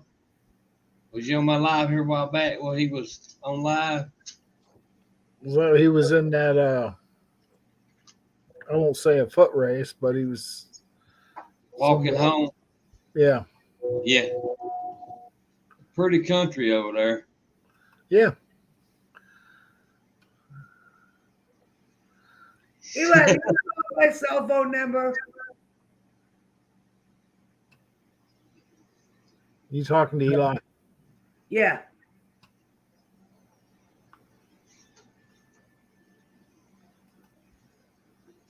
He said he was back. Yeah. So basically, what Dean's saying is the fact is that she knows how to do the stuff without leaving a mark. Right. Yeah, you put soap in a sock. And you hit him with a soap in the sock and it don't leave no bruise. Just say yes, Graham, if you do. It's the same number I've always had.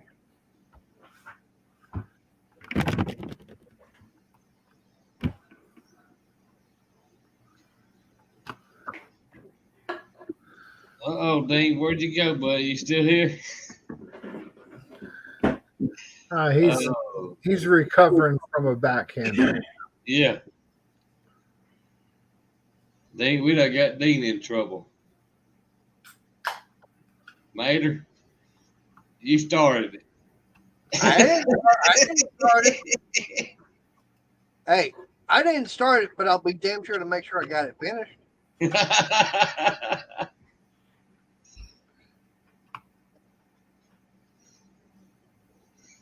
Oh.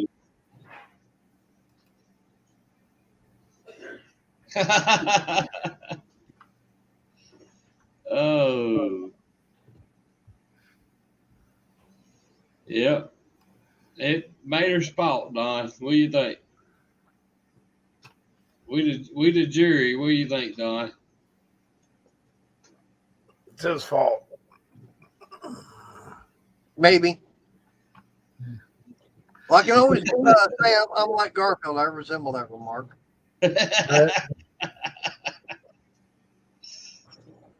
Oh. Welcome to the club, Mater. After the night, people gonna look at you different after the night. Oh, so in other words, everybody's going to be looking at me with two black eyes? Yeah, welcome to the club. Oh. So what are you bringing with you? Night bad attitude. Who, me? Yeah. I'm bringing, as in what? As far as to the no name. Car? Yeah. Car. Oh, okay. I thought you were talking about food. Thunder chicken. Oh, a parrot with gas. Now I'm gonna run that methane gas in it. Oh, high octane gas. Yep. Yep. And then I'm gonna run this little bottle on the trunk that's got this little lever on top of it.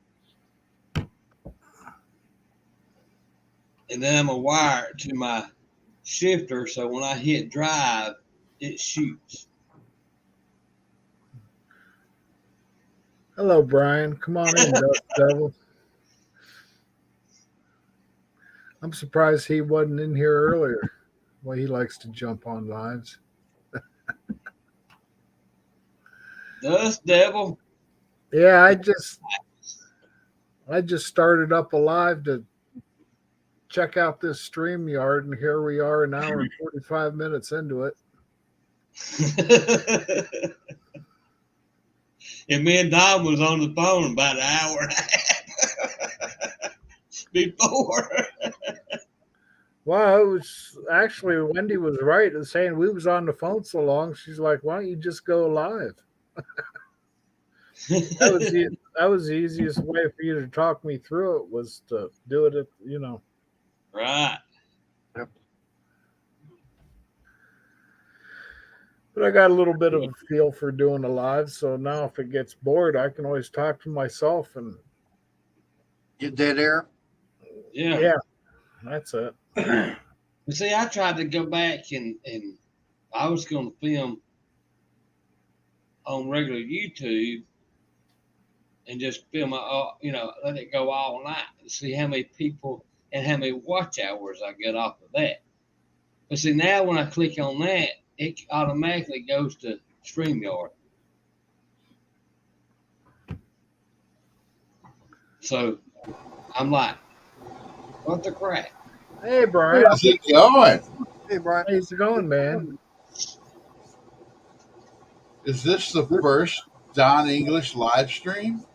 This is the Well, second. I was on YouTube last night, and it's like, well, it's no fun being by yourself. And then Oh yeah. You got to do the StreamYard. You just got. Yeah, Otto talked me through it earlier, and here we are. It's turning into an all-nighter, it seems. Which is a good thing I don't have anything to do in the morning. I just got to go work on junk cars. Yeah, I did that today. I got my front end back together. Nice. I don't know if it's right, but it's all together. I got my manifold back off. That was fun. That was a lot of fun. So is that you're bringing that Thunderbird to No Name, right? Yeah. Is it ready yet?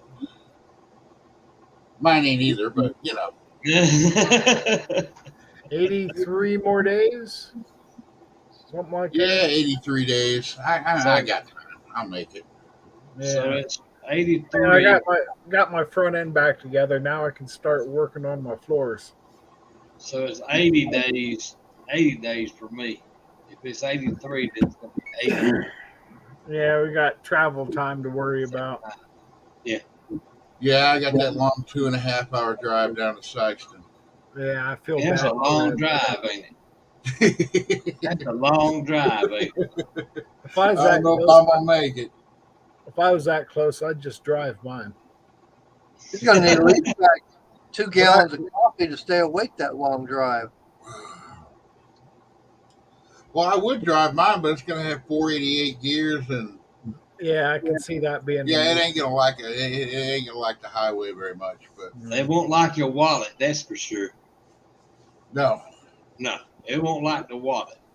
I don't even like. I mean, I haven't since that first video of firing it up. I haven't really fired it up since that weekend because I ran it out of gas, and I haven't wanted to buy the gas to put in it just to run it anymore. What kind of car you got? Duster. What year? It's like 74. He's got the best duster. Nah. I don't know if it's any better than the one that I've got. I like the duster. Some of them. I know one that needs to be sunk in the Gulf of Mexico, like the Titanic. Oh no, Brian's got that street freak look going on. Yeah. Well, that's okay. I'll stick to my 71 that I've got. When they Bring come out with dusters, wasn't it 70 or 71? 1970 is when you had the Plymouth, when you had the Valiant Duster come out. And then 71, they just called it the Plymouth Duster.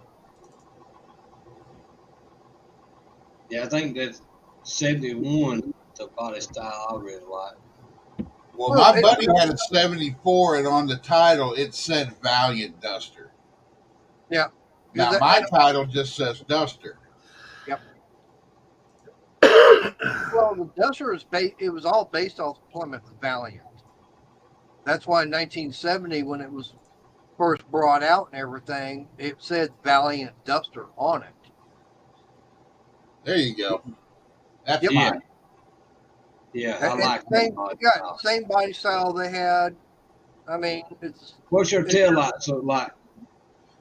They're just the square. They're not the slots, the slitted Yeah. ones. They're just the Right. square ones. Yeah.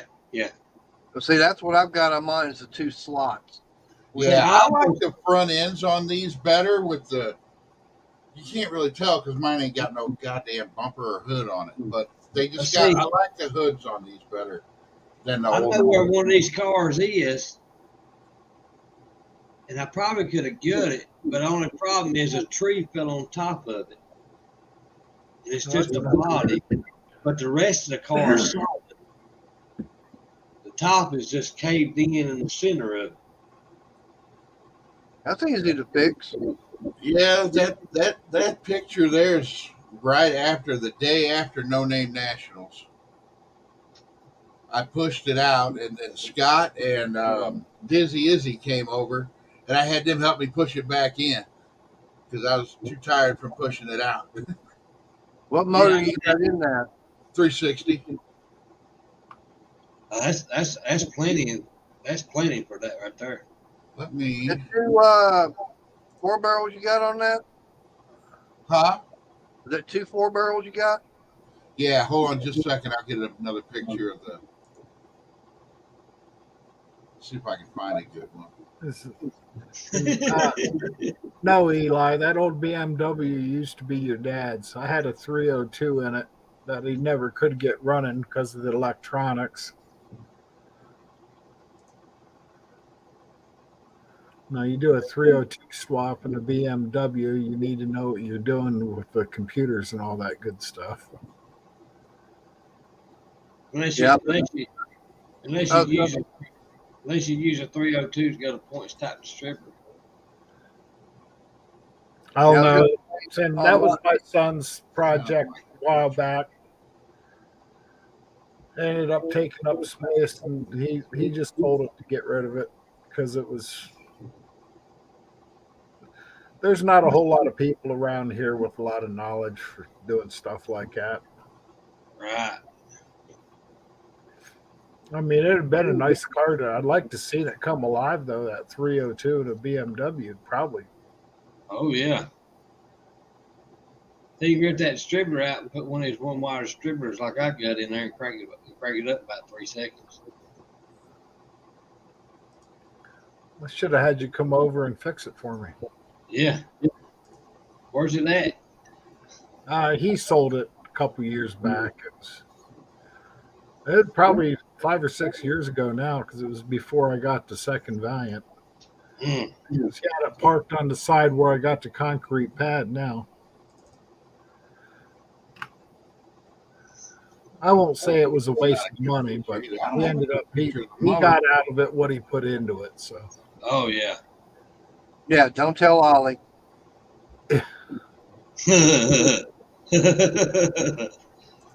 Or Bryce. Ollie might like it being a Ford motor in a BMW. I'll tell you one thing, Ollie is a smart human being on that stuff, buddy. I'm here to tell you. He's intelligent. He's like Dean. I wish Ollie lived a little closer to my house. Smart.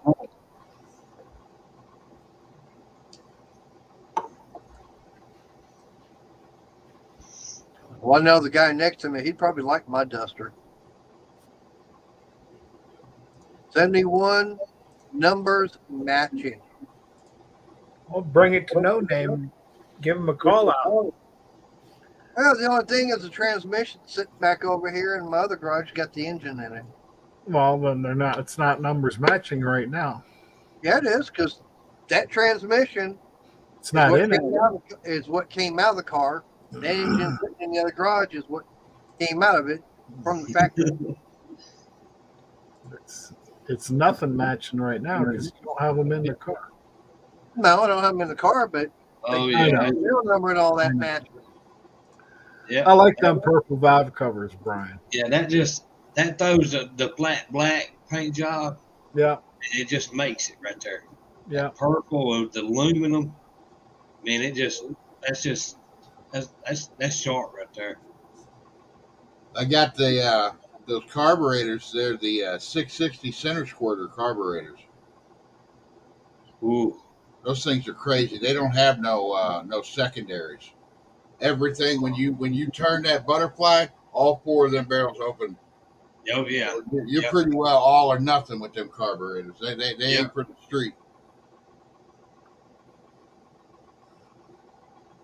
That looks nice. Yeah, I'm thinking about when I put the roll cage in it. I think I'm gonna paint the roll cage that same color purple I I would. would. Yeah. because I Paint got. it I don't know. You can see over the corner of that. Steering wheel painted purple. Yeah, that steering wheel's it's like one of those metal flake sparkly purple. You Yeah. see it up in the corner up there, and then the seat cover has seat's got purple. purple insert in it. But Yeah, your little gauges right there. Them little on the back side of them gauges, I'd paint them purple too. but you know, you ever watch Jed from Scott's Speed Shop? You ever watch Scott's Speed Shop? I do. He makes these shift handles out of resin. And one night we was on a live and we were just bullshitting, and he made one, sitting there making one, and he was like, "Okay, what color purple do you want it? How much metal flake you want to put in it?" And he made that thing. It's basically just a ball, but it's a purple metal flake ball. And he sent it to me, and I was gonna put this on it. Here, I was gonna put this on there for the shift ball, Right. All right. but he ended up sending me that one, and it came in, and it matched the steering wheel perfect. I was like, "Oh goddamn, okay, I'm putting this on." You know, one because he's my friend and he made it, and two, it just matched perfect. Yeah, Alright. purple, man. Well, you can tell behind me. I mean, I like purple. You know, Oh yeah. purple and black's my colors. Well, I'm crazy. That's, You guys seen? I don't think anybody in here's seen my next project. I know somebody was just trying to come into the live. His name was Griefek. GRE. Yeah, I wouldn't let nobody in you don't know. You got to watch I that. didn't know. I was about ready to text him on the side and say, "Who you?" Yeah. Yeah, Yeah. you got to watch that. Yes. And you got to watch out. Somebody uses your name to get on live too. Oh yeah. That happened here a couple months, but back last year, somebody used my name and got on live. No. Yep. I know someone that they were doing a live stream and someone had cloned someone else's name and the That's what I'm avatar and talking about. everything. And they were sitting there in the basement. As soon as he brought them up, that avatar and everything went away, and there was a man and woman. They were going at it. Huh. He's like, Yeah, "Yep, you okay, don't want they're that going." smoke in your live. Oh no, he's down here in the bottom wanting to come in. It's all black background, like he's in the shadows. I ain't gonna. Yeah, they wanted to put something up there. I wouldn't let them in. That's all I need. My first live and have my channel hijacked and all this. Yeah. And demonetized before you get monetized. See, that's a problem that I had when I was putting the link and everything out. I was starting to have that kind of problem where, trolls would come in. So I was like, okay, fine. I just put a stop to it. I said, send me an email and everything, or if I've got a way of getting a hold of you, I'll send a link and everything Yeah, to you. that's the way I started doing it. That's the next project there. I got that. Oh yeah, I seen that. Yeah, I seen that last couple weeks ago. Yeah, Nice. I'm making a video on that. That's a You rusty need to son of a you need to bitch. run them numbers on that truck because that's a I've already have run the numbers on it. It's that's a a 400 big block yeah factory 400 big block short bed step side D100. that's a Fucking very low rare as shit. production number. It's got a 9 1/4 rear end in it. Yeah, Usually, that's- even if they had the 3/18 and stuff in them, they only had the 8 1/4 rear end in them. They had a little rear end. That's got the bigger rear end in it. yeah. It's I got a think 3/18 in it now, but No, it's got a nice sized Dana underneath it. yeah. I'd actually get a I don't know if Mardi Gras report does it. I'd actually get a report on that truck because them right there are very low in production numbers. yeah, I'd like to know the production numbers on it. If Galen was still doing it, he'd be able to do that for you. Send me, And it's a factory black truck too. yeah. Send me the last 5 digits of the VIN. I'll tell you when that truck come off the assembly line. Are you familiar with Galen Govier? Yeah, I don't know. I've heard bad things about him. Really? And I don't know if he deal with a truck or not. He only deals with that high end shit. No, because I mean he ran the numbers and everything on my Duster, and everybody says, "Oh, it's not a high end car," but he still ran the data, the tag and everything on it, and sent me all the information I needed. And he said that car is number 15 out of 38 known to exist. Huh. My buddy's got a rare one. He's got a 70 Dart. It was a factory 343 speed with air. Bench seat car, everything all just as plain as can be, except it had a 343 speed in it. And that guy just checked. He wanted his AC.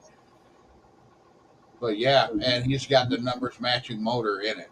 It's got a 4-speed in it now. I told him, go buy a fucking 3-speed to sell it with the car in case somebody actually wanted to take it back completely numbers matching. Because if anybody wanted to drive it, they'd want the 4-speed over the 3-speed anyway. It's an upgrade. But if he had a 3-speed to go with it, it'd be better off. So what happened to the 3-speed it came with? There ain't no telling. Probably come all to pieces. Maybe. But I didn't need body work and stuff. But I don't know if you ever watched Twisted Mopar. He was working on the car for a while. Then them two had a falling out, and he quit working on the car. But he got it pretty far along. He got all the hard shit done. He's got the engine bays all painted, factory colored. Engine bays all good, and it just needs a little bit of work on the outside of it and painted. And I have no idea what that car would go for, but the guys just wanted to get rid of it now. Yeah, that's going to be my thing next year. Is when I put this other motor in the car, I want to clean up the engine bay and everything. Get it? Yeah. I can't do it with that big block in there. There's just no way to clean shit.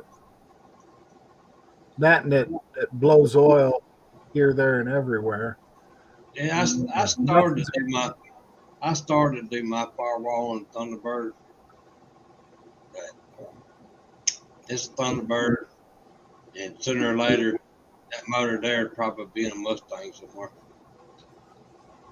The only reason I painted my car is because I hate the color red, and it was red. I remember that. The only reason I painted that son of a bitch. Well, it looks better black than it does red. I can't stand a red car, period. What's wrong with red? I don't like red. But it's like I was on Dead Dodge Garage. You ever seen that guy? Yeah, you were on the other night. Yeah, he's a cool son of a bitch. But yeah, I was on there and we were talking about, and he just put out a video about it, how everybody gets these cars and they fucking just blow them apart. And Mine was blown apart, but it was that way when I got it. Yeah, yeah. That's the only way I could afford one. Hell, I only paid $500 for the car. Oh, that's good They money said there. the J code D100s are rare. But that's like this truck. I'm not going to blow it all apart.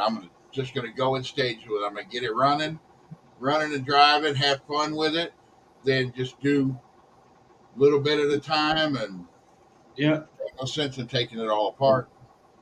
yeah, I could drive it around rusty and do burnouts and stuff and have fun. yeah. That's right. Nowadays, people appreciate a piece of shit looking vehicle more than they do the pretty ones. This is no lie. A car that has the patina look to it will sell quicker than one that's all pretty up and painted. Yeah. Good night, Eli. I'm glad you come into the live. It was nice chatting with you. But hell, I may get it. You never know if I get it running good enough, running and driving and steering. It may pull the race car down to no name. That 318 will pull that thing down the highway. I ain't even got no damn hills to go over. It's just a Oh, straight you're only 2 hours. You're only 2.5 hours away. Yeah. If that truck can't pull that duster down there, I just leave that 318 on the side of the interstate. Well, if it don't I pull, just about had it whenever I got video. I just about, when that thing got here, I hooked the battery up to it, and we got it, and we hot wired it and cranked it, and it just about popped off. But the wiring on it's messed up too. So I'd go find me a 1 wire distributor and throw in it and be done with it. that's what I'm just gonna get it to run, and then just mess around with it, fix the front end on it, go through the front end on it, go through the brakes, Yep. make it One safe, piece and at go a out and time. do burnouts. Some of the wheel cylinder kits, you can still get some of the wheel cylinder kits for them. Yeah, People don't know I that. might do that. That'd be cool. Instead of just buying new wheel cylinders, buy the kits and rebuild the wheel cylinder and do a whole video on that, because you ain't seeing that kind of shit nowadays. And a wheel cylinder for that thing don't cost you about $2 a piece on Rock Auto probably. So you look at about $8 for the wheel cylinders on that truck. And then you look at about $30 for a master cylinder. There are people say, "Oh, it's only $8." I go, "Yeah, but if you could just spend $2 on it, get it, and it's fine." Yeah. Now you just gotta make sure the walls on it aren't all pitted and everything. Yeah. Well, let's see. Yeah, they got you just got to go in and Take your piece of emery, take your piece of emery cloth. Yep.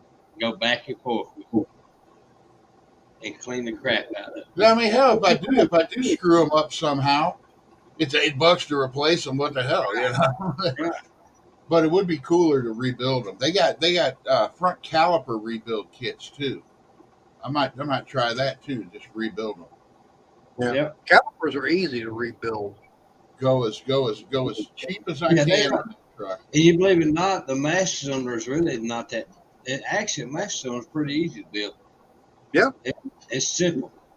I've rebuilt many a master cylinder, caliper, and wheel cylinders because it was so much more expensive at one time to buy a brand new one or a rebuilt one compared to actually rebuilding it yourself. Well, I remember now nobody wants to do it. I remember when the whole wheel cylinders came out, they was about $19-20 a piece for the cheap ones versus $2 for a pack of wheel cylinder kits. Yep.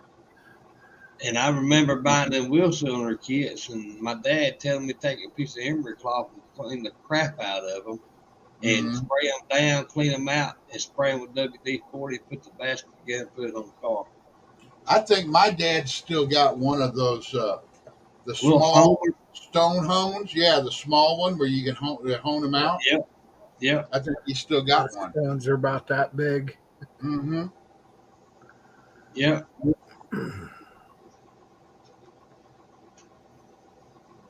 I think I've still got some of those 2 and 3 bladed hones. Good night, Rich 220. It's like 245 here, too. Yeah, I agree with LP. Yeah, you definitely need a few more than just one mod.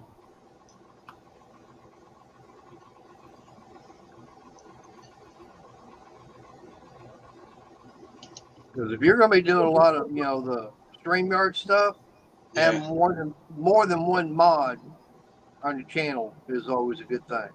Yeah, I was saying this is my first time out. Right. I'll tell you something else a lot of people don't do no more is rebuild alternators and starters, and they're pretty simple to build. Yep. It's hard to find the stuff for starters and alternators. Now, you really got to get on the internet and find your source. There's a guy here in town a, that does it. yeah. Well, I'm actually over here in Waxahachie. You actually have a place that rebuilds them. Yeah, there's a place here in Birmingham that rebuilds them. That's It the ain't thing. cheap. You could say this guy, the guy in town here that rebuilds them, he's pretty good. Like an alternator, he'll rebuild an alternator for like $60. Yeah. Well, shit, any new alternator's 150. $20. Yeah. It's like shit. I'll have him rebuild them all day long. So that's when people really restore a car back to numbers matching. Mm-hmm. A lot of people think, well, this car's got everything, motor, transmission, it comes from the factory. A lot of people don't realize something. A true numbers matching car, the belts, the hoses, the lines, all has to be numbers matching to that car. I know I had a 67 Cougar I restored years ago, and I spent Lord knows how much money to get the original hoses, the original plug wires, the original plugs, the whole 9 yards. Yep. And thanks to AutoZone's best carburetors, it all went up in flames, and all that money on them hoses went up in smoke. We went to a swap meet. My buddy was selling at a swap meet. He's had a bunch of old junk alternators and stuff in his, that he was selling. And there was a guy walked up. He had a little book, and he was just looking at all the numbers on them, seeing which one was which. And Well, see, you got one Chevrolet alternator, and I'd have to pull the number up, but there's one Chevrolet alternator that will work on a Ford motor, the same brackets. You don't have to change no brackets. And it also work on a Dodge. That gives you the one wire alternator. And that's probably what he was looking for. Because them alternators right there bring some good money. They are hard to find. they're making the Chrysler style one wire alternators now. They're about $200-300. I'm thinking about going with one. Yes. That's the reason why I went with one wire on this Ford out here. I mean, it's just simple. Yeah. And if something happens, all I got to do is walk in the parts house anywhere and say, I need this and this off of Chevrolet distributor, and it fits right in the distributor versus having to fight with a brain box. Night, Lars. Thanks for stopping in, man. I got lucky. I've got a motor's manual. It actually shows the wiring diagram for the alternator and the charging system, telling me what wire does what. I wound up doing that. I didn't have to worry about getting that one wire. I did it on myself. You see, on some of the Dodges, Dodge boxes wouldn't work crap either, just like on Fords. The Ford's box wouldn't work crap. Every couple months, you had to replace that box on the firewall. I didn't have a box on mine. That's where Chevrolet outshined Ford and Dodge was on their distributor design when they come out with that one wire distributor. Oh, so you got electronic condition, not talking about points. Yeah, yours probably got points on it. I had points. Yeah, mine had points. Yeah, yours ain't gonna have the box. Right. Right. The one that's got the brain box is the electronic ignition, and they was junk when they come out, just like Ford Motor Company. I actually think they're probably made at the same place. Well, I mean, there are some out there that certain years that you can actually get a much better box and everything for electronic ignition for a Mopar. Yeah, yeah. You gotta know which one. Now, I would have liked to have found a double point distributor and run it in this 302. That was my second option, was to find one of them distributors, but them distributors will bring it. If you find one, you got to have some serious duckies to get it. Any of your big block Mopar with the tack drive and everything, those will bring some big money. Yeah. I used to go around the junkyards when I go cut the converters for them and stuff, and I'd walk to their junkyard and I'd find all kind of just stuff, and I'd buy it and carry it home and store it. And until I got ready to sell it, and then I'd stick it on eBay and I'd sell the crap out of it. And I've got I had a couple of 440 Hemi distributors of the good numbers that was good to bring in good money. When I go 440 Hemi? 440. Okay. 426. Yeah. Well, there's a difference between the 426 and the 440. Oh yeah. But the distributors are the same though. Yeah, the distributors are the same. Distributors between a 426 and a 440 are different. I figured there's a slight difference though.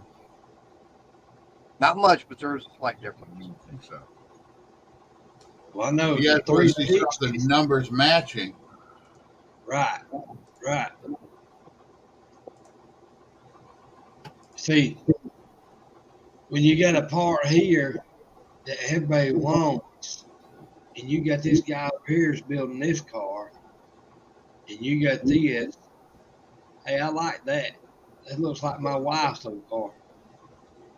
That car was in a garage. My buddy bought that and a 73 Cuda. Paid 10 grand for both cars. That car right there, that's original paint. That vinyl top is original. The interior in that car had one little rip in the seat and a little split in the headliner. Had the numbers matching motor and transmission in it. We got it running. That car, it's a 71. The inspection sticker from Missouri, it's the Missouri inspection sticker. They had dates on them, and they basically punched the date out. The inspection sticker was 1978. That thing sat in a garage since 1978 and only ran for 7 years before it got put away. What did it get put away for?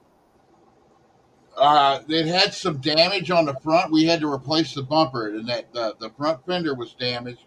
I'm thinking they just got in a rear end accident, and back then the guy was like, I ain't paying to fix it, and sold it to somebody, and this other guy put it in his garage for fucking 40 years. Damn. Is that a 360 in it? No, 383.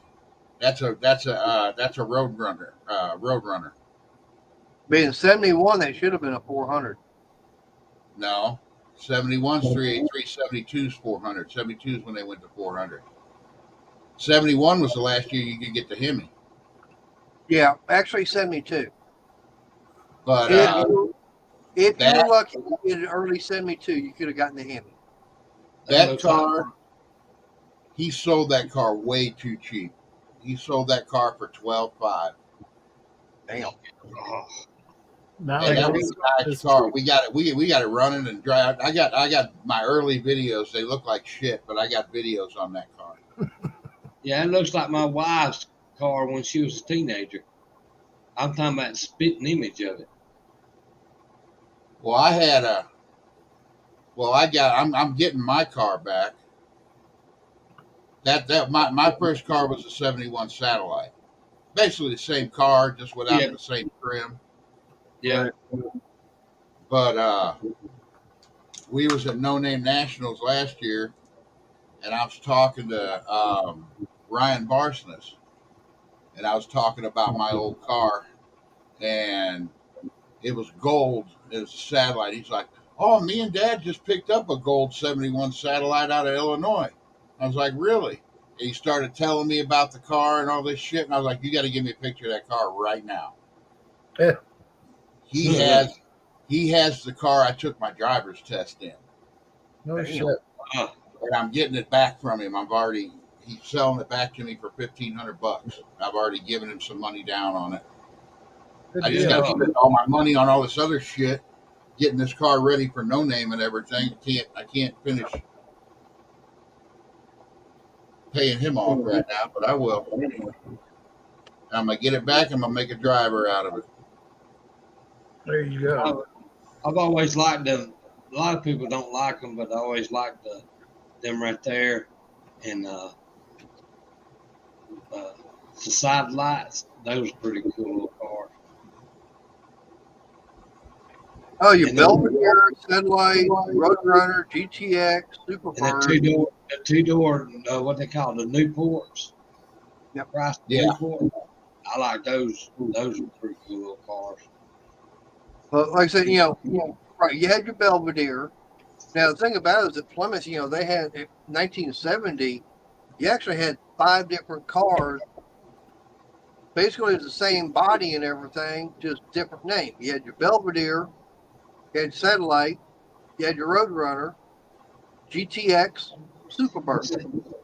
But see where Chrysler and Dodge messed up was, and they actually really messed up when they could have possibly used a lot more of the same parts on each one of the vehicles. There was so much change in the front nose piece and the tail lights on each one of them cars. So Yeah. the dash is made. Other than like Chevrolet and Ford, all their dash parts was the same that fits in, say, the 62 Impala as it did in 1959 on the Oldsmobile. It's the same components on each car, and like on the Camaros, it's the same components. Where Dodge decided they're gonna go to the right field, and we're gonna just do it this way, and it make this part would interchange with the other car. You see what I'm saying? Well, that's what they did weird too, and Plymouth did it, and Dodge did it with some cars. Oh, But I it ain't supposed like to. the Plymouth. I'm not supposed to know that. Satellite, no. The Satellite, the Roadrunner, and the GTX were all basically the same car. Yep. But you could only get this with this, or only get this with that. Right. The only right. one they ever did right was the Charger. The Right. Dodge Charger is the only car that Mopar ever put out that you could get every motor in from the Slant 6 all the way up to the Hemi. To the Hemi. Yep. And it's basically the same car. They had different badging like RT and stuff like that. Right. You Right. could get a base model Charger with a Hemi in it. They didn't give a shit. Yep. Nope. Oh, I forgot. I ain't supposed to know none of this. I don't But- know. Don't forget, when they came out with the Daytona, the Charger, they actually took the fenders off of a Coronet and put on there. Mm-hmm. Well, That way they Well, put the nose and everything. hold on, because I seen that Cornet. I guess it was the Cornet the other day that Uncle Tony put on there, and I believe Uncle Tony's right on that car. That was Dodge having Plan B with they had to sell 500 cars with the Hemis in them. Yep. And that car Oh, came that purple car. 426 wedge, right? You know that car. I know the guys that own that car. I talk to them every day. They're in our Discord. When I found his channel here a while back and seen that car, I knew there was something funny about that car. by just looking at the front of that car from the side, I knew that whole front clip had been changed. Mm-hmm. And I knew that car came with a Hemi when I looked at that car. Well, see, but the car didn't come with a Hemi. It came with the wedge. Wedge motor, yep. And it's just, oh man, that car. It's two brothers that own it.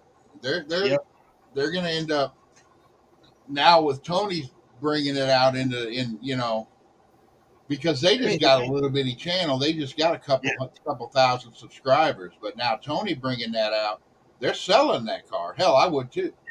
Yeah, I would too. Yeah, I would sell that son of a bitch in a heartbeat and buy 4 or 5 or whatever I wanted to. Let me tell you about I bet that car in the condition it's in right now goes for $50,000. Oh yeah, Easy. easy. Yeah. Oh, yeah.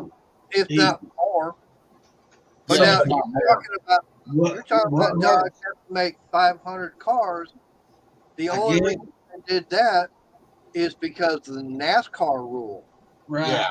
But That's the only reason that now for 1969 they came out with the Charger 500, and that actually had the Dodge Coronet, the 68 Coronet grill and everything in it.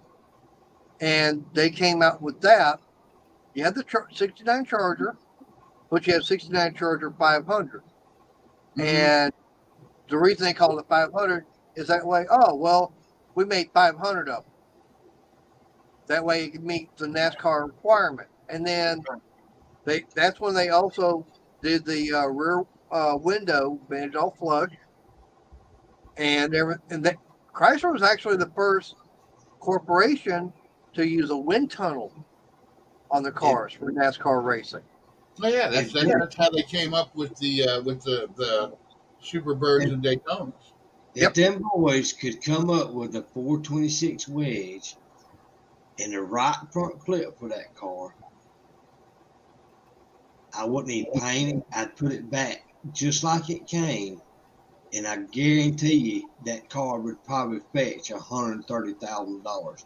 Yeah, if I was them though, I would sell it the way it is, sell it to somebody else who could go through all that stuff, who has the money to restore that car back. Because that car, it wasn't purple from the factory. Somebody painted it. But the thing is, it's a B5 blue car too, which is a popular ass color. Yep. I'll send that thing up to Mark Warman. Let him have at it. Mm-hmm. There's somebody like him that'll do it too.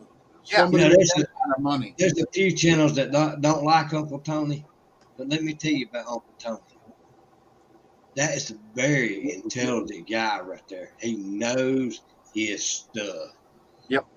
I've had my problems back and forth with Uncle Tony, but he's working on his knowledge. I always respect him. I'm not going to be one of his trolls. I'm not like that. He's good on his Dodges. Push the Dodge aside and push in a Fox body Mustang or Ford in that shop, and y'all open y'all's eyes up. That man knows his stuff. Oh yeah. I used to read his magazines back when I was a teenager, late teenagers, back in the 80s. I guess early 20s, somewhere around in there. Heck, I don't know how old it was. Anyway, his articles, man, if you can get some of his magazine, your eyeballs will be around that dinner plate right there. A lot of people don't know who he is. The guy's intelligent. I'm telling literally so intelligent that a lot of people just don't understand him. But he's an intelligent. Well, he's probably I know. Yeah. What is it? Most of us in the no name community, most of us met from going on Tony's lives and talking in his chat. I know Don, that's where you came from. Yeah, I used to be faithful Uncle That's how Tony. we got to know everybody. Yeah. Actually, saying when he come out with that how to do a bitch and burnout video, I was hooked from day one when I seen that. Yeah, I watched. And I watch My his first- stuff, you know, and whenever he puts out a good video, I will praise that. And I did that the one video where he was talking about building a car in plateaus, you know, that last a couple weeks ago. Man, that was such a good video. And Yeah, I he watched. told a bunch of people what they needed to hear. I watched the Did video. you of get him. that problem figured out on the slant six, as far as White was stumbling coming off the line? No, he sold that car. Oh, did he? Yep, Oh, he Plain sold it to P. Shane Polito from. Yeah, Professor P. Oh, Yeah, Right. I was wondering because he said, he thought he had it figured out because the bottom of the intake wasn't getting warm enough yep. and everything. yeah. I don't know what it was, but Shane will take care of it. Shane's a smart son of a bitch too. Yeah, he's Shane is like scary fucking smart. technical smart. Yeah, That's, he's going to be My on first- my live Saturday. I'm going to My interview first- him on my live Saturday. What time are you going on, Brian? I'm actually going to go on a little early. I hope I don't piss off Bear Rose, but I'm going to go on at like 7:30 because that's the only time Shane can get in because he puts his kids to bed early. I wouldn't worry about it because everybody floats from one live to the other. Yeah, people jump around. That's what I do. I'll have Barrows here, and I'll have Bucks here, and if somebody else comes up, then I open another window here, and that's how I do it. That way, I need to talk about. I need to talk to Bear Rose and Buck because in the next couple weekends, I don't know if you guys saw what we did. Me and Bear Rose and Tony did the other night on Tony's live, but it basically put that live up on 3 different channels. yeah, I seen Well, that. in the next couple weekends, I'm wanting to do a live. I'm going to start it at noon and end probably around 2 or 3 in the morning. I'm going to be sitting here you're all going for your- damn day. You I'm going going for to your do at least a marathon? 12-hour live. Oh, don't do it next weekend because I'm going to No, a 4-wheel jamboree. No. But what I want to do is get people to come in, and then we'll do that and share the live and try to get these guys their 500 subs. You know, Yeah. that's what that whole thing is going to be about: is helping those guys get their 500 subs. I ain't getting nothing out of it, but Well, I know because people helped me. People helped me last year, so I want to help the guys out this year, and Hunter hopefully made- next year the guys who Hunter- made it this year help the guys out the following year. You know. Hunter made 150 subs off one video and made it over 500 the day. Yep. And he done passed on. Yeah. I Well, I need know to get this. I've got the subs and everything. And I've had it now for about a month. And I didn't even think I was going to get there. I know that when I saw Buck's video talking about the guys that need help and everything, I went on the what's the guy that's doing it now? I know its name. I can't think of it. John Wilbur? Yeah. Yeah. I went on to his YouTube page and everything and looked at everybody that was on there. There was about 3 or 4 I was already sub to. It's like, okay, well, nope. I clicked on the ones I wanted to sub to. So every single one that I wasn't sub to, I am now. Yeah. Yeah. That's what's going to help everybody. You know, we all help each other out, and everybody's doing the best they can at making videos. You know, and everybody's going to get better. Yeah, it's just, we ain't all superstars from the get-go. It No. takes Hello, time. Pepperwood. It takes time to learn everything. Yep. Stephen Holtz is in the house. Hey, What I'd Sam. like to do for And about an Pepperwood hour is Customs. get, Don't want to forget him. I'd like to do for about an hour is get Just Mopar Joe to come on and BS for about an hour on that and share that to his, and that way, because he's got a big audience, you know, he's got like 10,000 subs. Yeah, So he's maybe earned if all his, though. he comes up as live, then a lot of those people will look and be like, oh, okay, yeah, I'll help somebody out. Yeah, I don't think Joe would have a problem with that either. No, No. Joe's a good guy. I talk to Joe Yeah. all the time. Yeah, he's a good guy. He's when he's in the chats and talking, you can tell he's a good one. Yeah, he says, see, that's the thing. He used to come on the lives every once in a while, but his wife had a baby. So when he's at home, that's what he's got his kids and stuff he's dealing with. Yeah, you see that a lot. He's got the kids to deal with, which is fine. Everybody has that. Hell, I got 30 subs just from going on that live with Dead Dodge Garage. I picked up 30 subs that night. Damn. Damn. I never get nothing like that anymore. I was over at Bryce's stream one night. Watching the video. And one guy, he looked on there and was like, I think I was like I had like 497 subs and everything. And the guy says, hey, I just subbed to you, Mater, and now you're only 2 away from hitting the 500. And before the end of Bryce's stream with Ollie and everybody else, I think I was hitting like 503 that night. Yeah. Man, I was stuck at like 750 for like forever. That's where I was stuck too. And I would go up to 860, 865, then look back, and then I'd had 850 again. I think 7, 8 times. I'm like, really? And then I went over 749 forever for like 2-3 weeks. It's like, oh my god. And then I went over and made I made another channel, right? Another account. I went over and subbed, and I said, and it went at like 751 or 752, and I subbed, and I said, well, that's done. It's not going to drop down.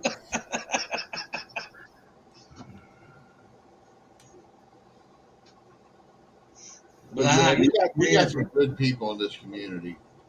Like to have never got over 1,000 either, because I was 999, 998, 997, back to 999 for like 2 or 3 weeks. I'm like, please, somebody just hit it. Well, what gets me is I've hit the 4,000 watch hours like at 3 different times now, because I do those long ass lives, but then I take a break for a while. And then it kills me. And then it would go down, and so I need 1,300 more watch hours. And now for me, I've had over 4,000 watch hours for about a year and a half. Yeah, but here's a problem. I don't have the subs. Every 365 days, if you like, my channel was made in September of that year, whatever year it is. Every September come around, watch hours go down because it subtracts off of it. Yeah, it starts knocking them down. It's like it's a rolling thing. So you'll be like, well, you had a big spike here, but then that big spike will go away, and all those watch hours go away. It's like, son of a bitch. Yep. Yeah, well, Stephen. I've got like 4.5K watch hours. Stephen is close on the watch hours, and I'll tell you something else about the watch hours, and I'm glad Stephen's in here. Make your shorts and don't put music on it, and then let them shorts count as your watch hours. Yep. If you put the music on there, you don't get the watch hours off of it. So make your shorts with nobody's content but your own, and you'll get watch hours. Well, that's another thing too. Doing these lives will get you a ton of watch hours. Yep. Doing these lives. I don't care if you got 4 or 5 people watching. Right. Yeah. That's what it did for me. It still all adds up, because you're getting, like Don, you're getting watch hours right now. I don't know how many people are watching, but you're getting watch hours right now. Yep. Yeah, I did that one on YouTube last night, and I was on for an hour and 13 minutes or something. I got like 12 and a half hours watch, or 12 and a half hours. Stephen don't add no music because he's always talking. That's where his watch hours is coming from. right there. Saying I'll never get the 4,000 watch hours. I'm not Oh, worried you about will. getting monetized, but I'm not that worried about it. It's kind of like a goal. I know I ain't gonna make no money at it, but it's just kind of like a goal. It's like, oh, okay, yeah, that's just the so you next can goal say I you want. did it. Yeah. Yep. Yeah, saying this wife- is my first live, and the same Peckerwood's over here is like, oh boy, you guys are on late. It's like, My no, wife- we started early. It's My like wife, Brian.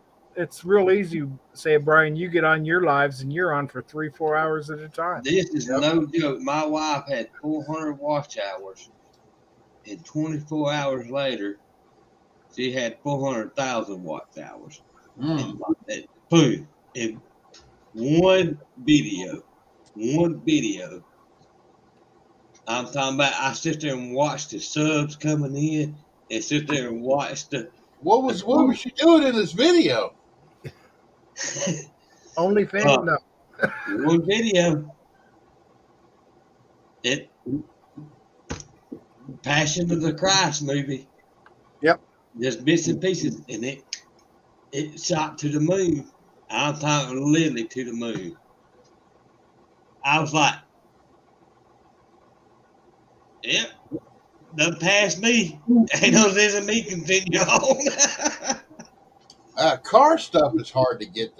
Hard to get. You know, Well, I'll tell people you got about their the big channels that they watch, and they don't even think about the little channels. Well, I'll tell you that. I'll tell you how that is. If you got a shop and you're working in your shop, a lot of people are not going to watch you work on that car inside that shop. You pull that car out underneath that shade and underneath that shade tree, and you're gonna get subscribers and you get more views. Than You know what somebody else? What else does good is if you're fixing problems on newer cars. Yeah, Then, like your then you'll get people who will search. You know, like how do I put a heater core in this truck? Steven has got the car. Yeah, Steven's got to go back to work. That Thanks for the Mustang, content. the fastback he's got. That car right there will bring some subs. Well, I've You got know a what video else I I did. found, though? Camaro, I've got a video I did like 3 years Corvettes. ago. That's what people wants to see. Yep. A lot of people don't realize it. It's some of these cars that is to me and you would be junk. You see what I'm saying? But they're unique. And that's what people wants to see, the unique part of the cars. Well, You I've see what I'm found saying? out like a high end kind of car. I've got friends who have high end cars and try to make Yeah. videos on them, and they don't do I know. shit. You could have like a 68 Hemi Charger doing a bunch of videos on that car and have somebody with a duster, and the guy with the duster will get more views. Yep. It's like going to the Because car it's show. You more don't, of a relatable. It's like, oh, okay, you know, I can get people think, you know, oh, okay, I could do that.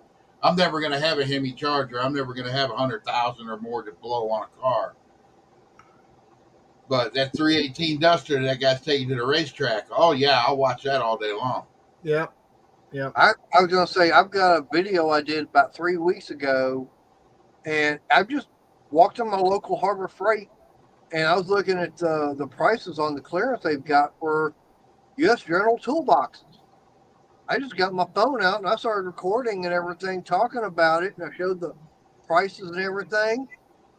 And what's real funny is so far I've had over 1,400 views on that one video. But now, just the other day, now, are y'all familiar with Dinner Tools? Yeah, I like that guy. Jeff wound up doing basically the same thing, saying the same stuff I was saying 3 weeks ago. Hey, Dust Devil. How many And it's like, subs you got? but he didn't go in the store. How many subs did you got now? I don't know. Why? How many people did you get to sub to me? How many subs you got? Let me look. I got to go here to the analytics. says I'm still at 833. Why? What'd you do? I ain't done nothing. I basically tell you to email me, and tomorrow I'll send you some tags put on your videos. I haven't made videos. That's one of my main problems. Is I just went through some shit. I've been telling everybody I just went through some shit. There ain't a whole lot of people on here, so I'll say it. My wife left, so I've been going through some shit, and I've been dealing with that for like the last 6 fucking months. So I haven't made a whole lot of videos. Now I'm going to start. I'm going back, and you're going to see me. Well, you're starting to see me everywhere. I'm jumping at everybody's live. It's like, hey, I'm here. I'm coming back. You watch. Yeah, I'll be doing my weekly videos again and doing all my weekly lives. I got my new little area set up to do lives now. Yeah, I Stuff I've studied been wanting to do forever. for the last couple of weeks. I've studied YouTube and how they pick your videos up and what happens. There's 3 things that happens for YouTube to push your video out. And I've been looking at the tags, what tags. I've got a software on here that tells me what's the most popular tags on YouTube. Mm-hmm. And when you use it, if we were building LS box body Mustangs, we'd all have 1 million subs right now. Right. It's everything LS swap versus LS, stuff like that. But here's the problem.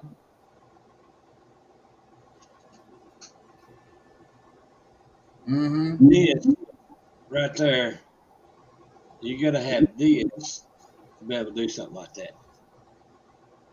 Well, I don't want to go to the racetrack with the same damn car every. You go out to the racetrack, all you see is LS Mustangs. That's all. Everything.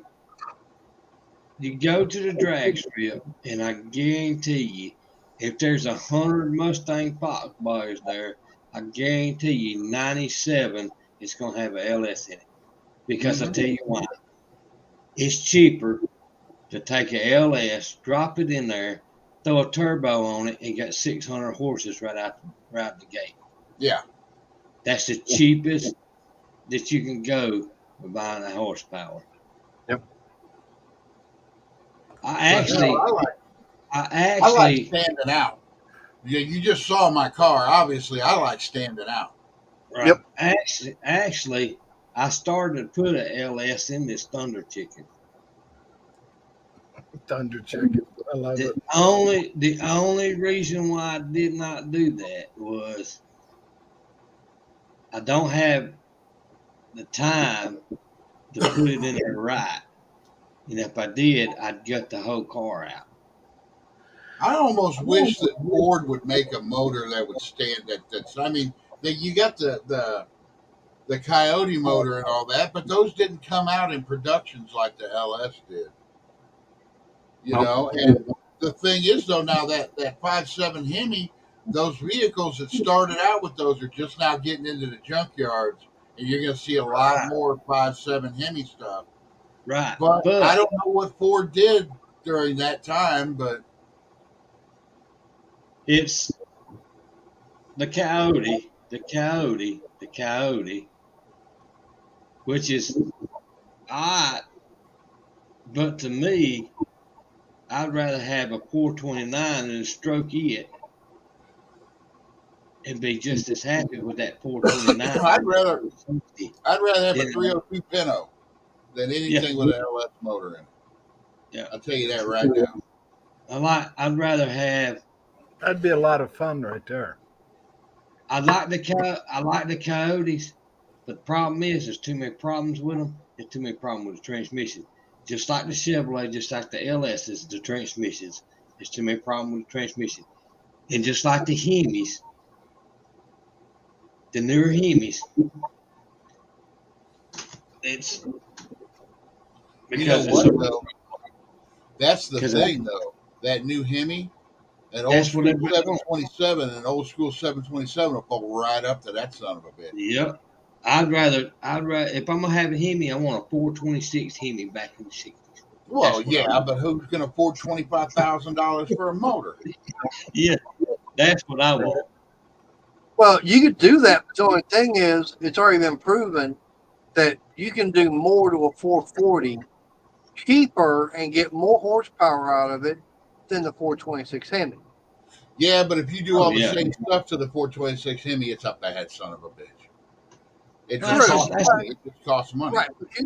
Tuning a 440, you can get as much horsepower of a 440 by doing some simple little things that don't cost a lot of money compared to how much money you're going to be putting in that Well, Hemi. that's just like a 351 Windsor.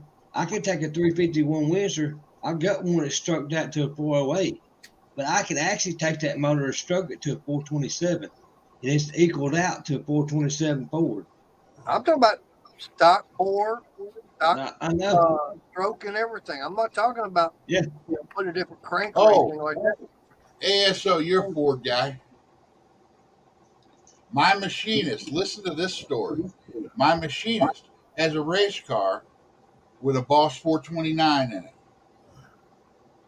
Okay? I'm sure you know what a Boss 429 is. Yep. He put that motor in his race car. He built it and everything. And we were talking about it. And he goes, yeah. And then he goes, I built this motor. It's a badass race car too. It's almost like a pro mod.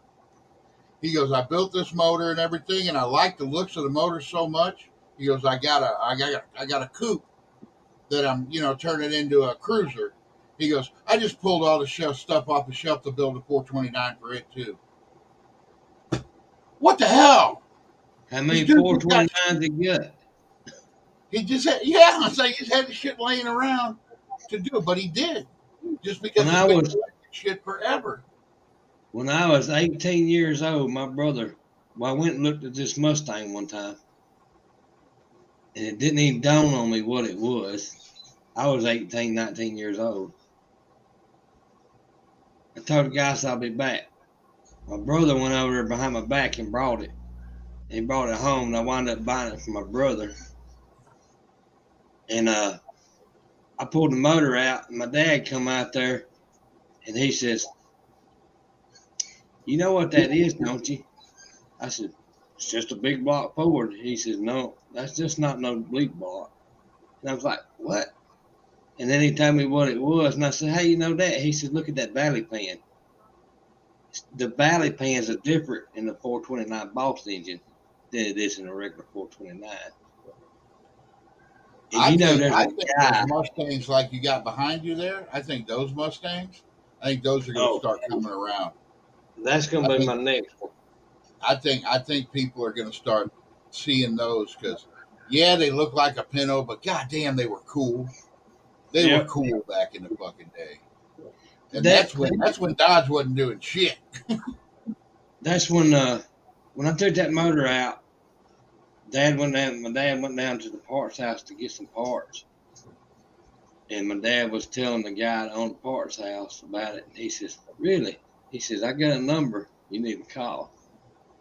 My dad called the guy, and the guy was in Texas. And 2 days later, he was sitting in the driveway buying the motor from us. And he loaded that thing up and took it to Texas. I wish now I never got rid of it. Yeah, you'd have a bankroll right now. And I wished I'd have held on to it, because that was the actually first 429 Boss engine that I've ever laid eyes on.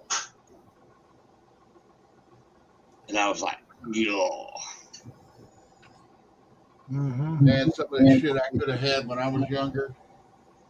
Man, I had a bunch of crap. Let me tell you, I had some nice automobiles, some number 2 cars, some number 3 car automobiles. Well, I grew up in the country, and them guys, you see something in a fucking field. Yeah. My buddy was never scared. He'd go up and knock on a door. Is that car for sale? Nope. Okay. Come back and we put them all in our head. We knew where these cars were. We'd go around every couple months. Hey, is that car for sale yet? Sooner or later, the guy would sell the car. They just want you to quit coming back. I think some of them sold them to us just to get rid of our dumb asses. Let me see if I can focus. See that? My machinist has got 3 of those. I like those cars. That car had 28,000 actual miles on it when I got it. Yeah, but it's red. It was red. That was belonged to a school teacher. I'm gonna bring up another picture if Don don't care. No, I don't care. I'm going to cut this live off here in another 12 minutes. I know how you go on for hours. I'll keep you up all night. I know it. It's only 3:30 here. I do that to Tony every Friday. And in a minute, baby. Did I click the right one? Yes, I did.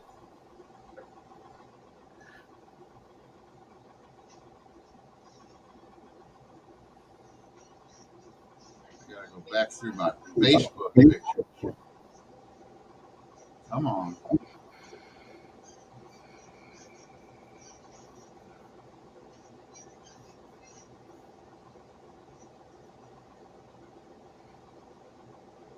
Only want to show this because I want one of these real bad. There was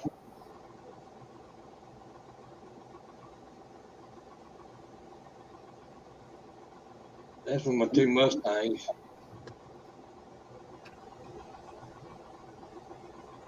The box body Mustang was a show car, and the other one was my everyday driving car.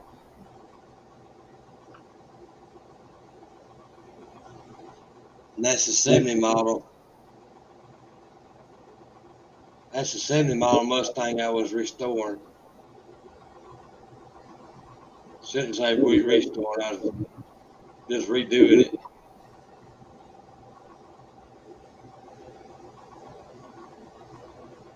Oh yeah, I got a bunch of them.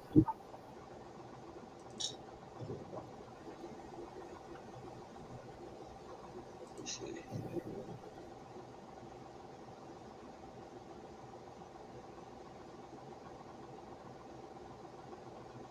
Are those pictures? Might be all the way down to the bottom.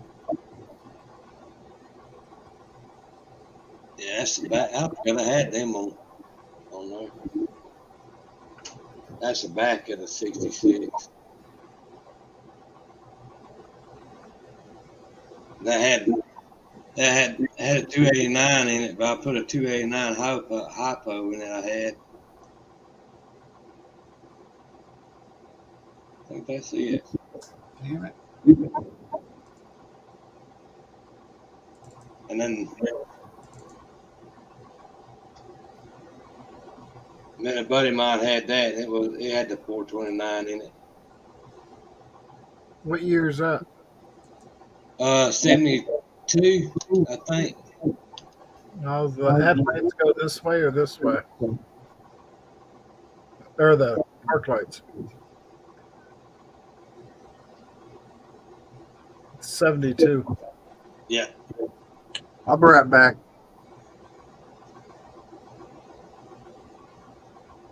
Damn it. I can't find them now.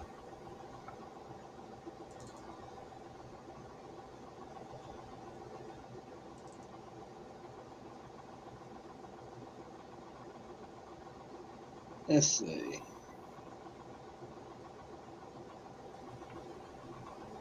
I didn't know I had all them on there. Of course, that's me and my.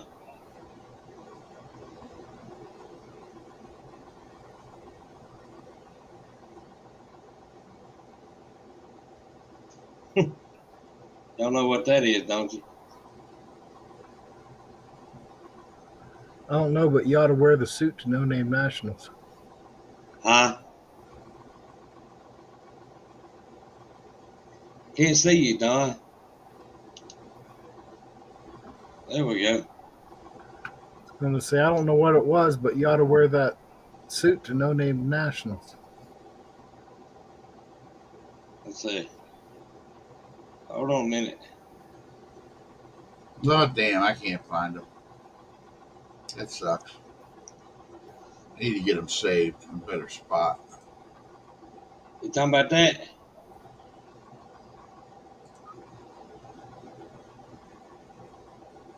Yep. Well, I would. I don't have it no more.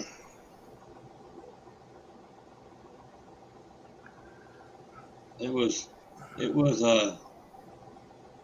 stolen when our RV was stolen.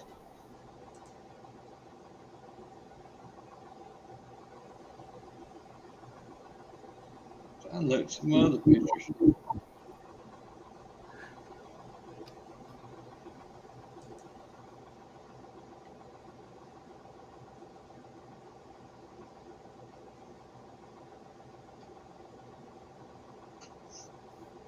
I used to buy some. I used to buy some cars, buddy.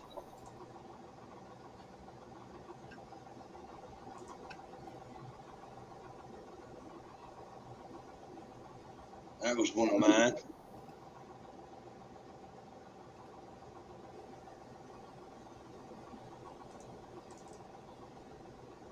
That still had the flathead. That still had the flathead V8 in it. Oh, no.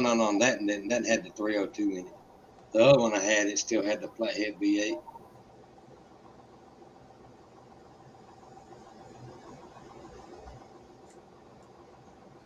Brian, Steven texted you there in the comments if you didn't say it.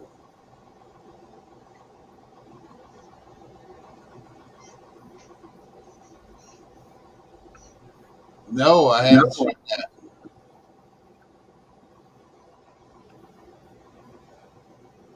Whatever happened to Dark Freak 75? He was all about going to No Name Nationals last year, and you don't hear nothing from him no more. Just disappeared. Oh, he's on. He on. I think John knows him, like, personally. He's on the 500 list now, ain't he, Stephen?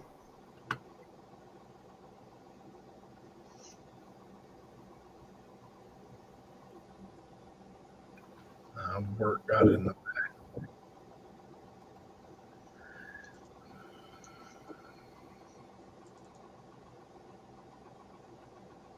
I think he's on.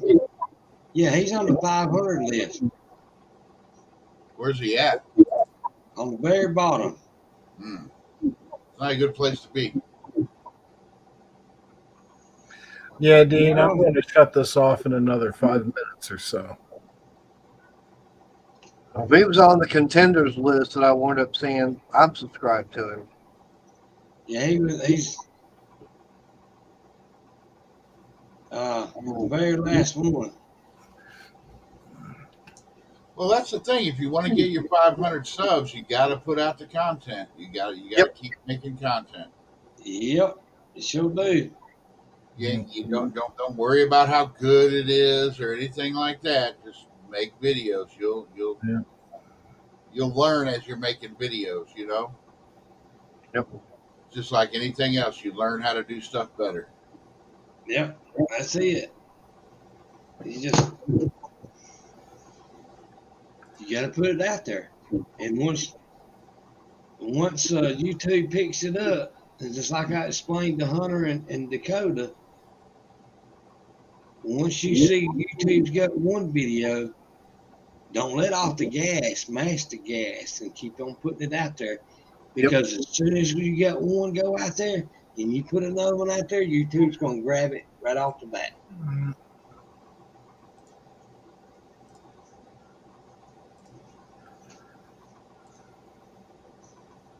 Yep. And I'm hoping to go to No Name National, or going to that 4-wheel jamboree next weekend. I'm hoping to get a bunch of shorts. Yeah. I film all you can.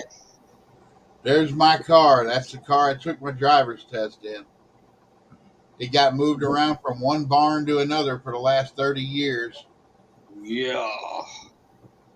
What's bad is it's about the same condition as I sold it in.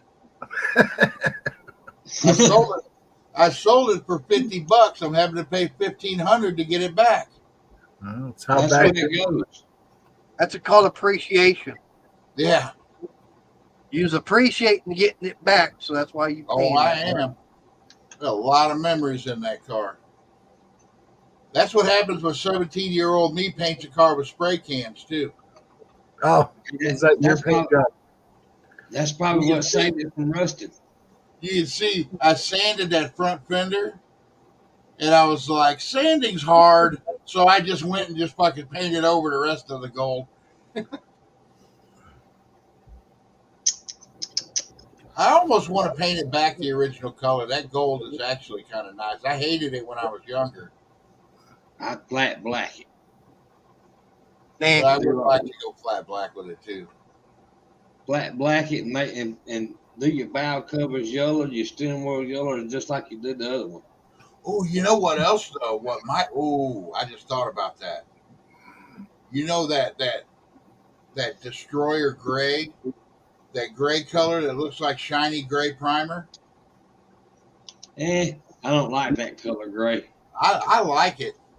I just ain't never seen one of those in that color. I wonder what it looked like. That probably look all right. We have to get on Photoshop and find out. Yeah. All right. Well, I'm gonna jump off here. Yeah, I gotta get in bed. Yeah, Yeah. We'll probably all see each other later on this weekend. Hell, I'm off until Wednesday now. So there'll be lives going on. We'll all be hanging out again later this weekend. So yeah, it's inevitable. I'll see Yeah, y'all. I'm gonna probably go live one day this week and crank this motor up. Night, Steven. Okay. Thanks for stopping in. All right. We'll see you later. All right. Have a good one. Yeah. All right. Good night, everybody. I'll go Good live night, Monday. y'all.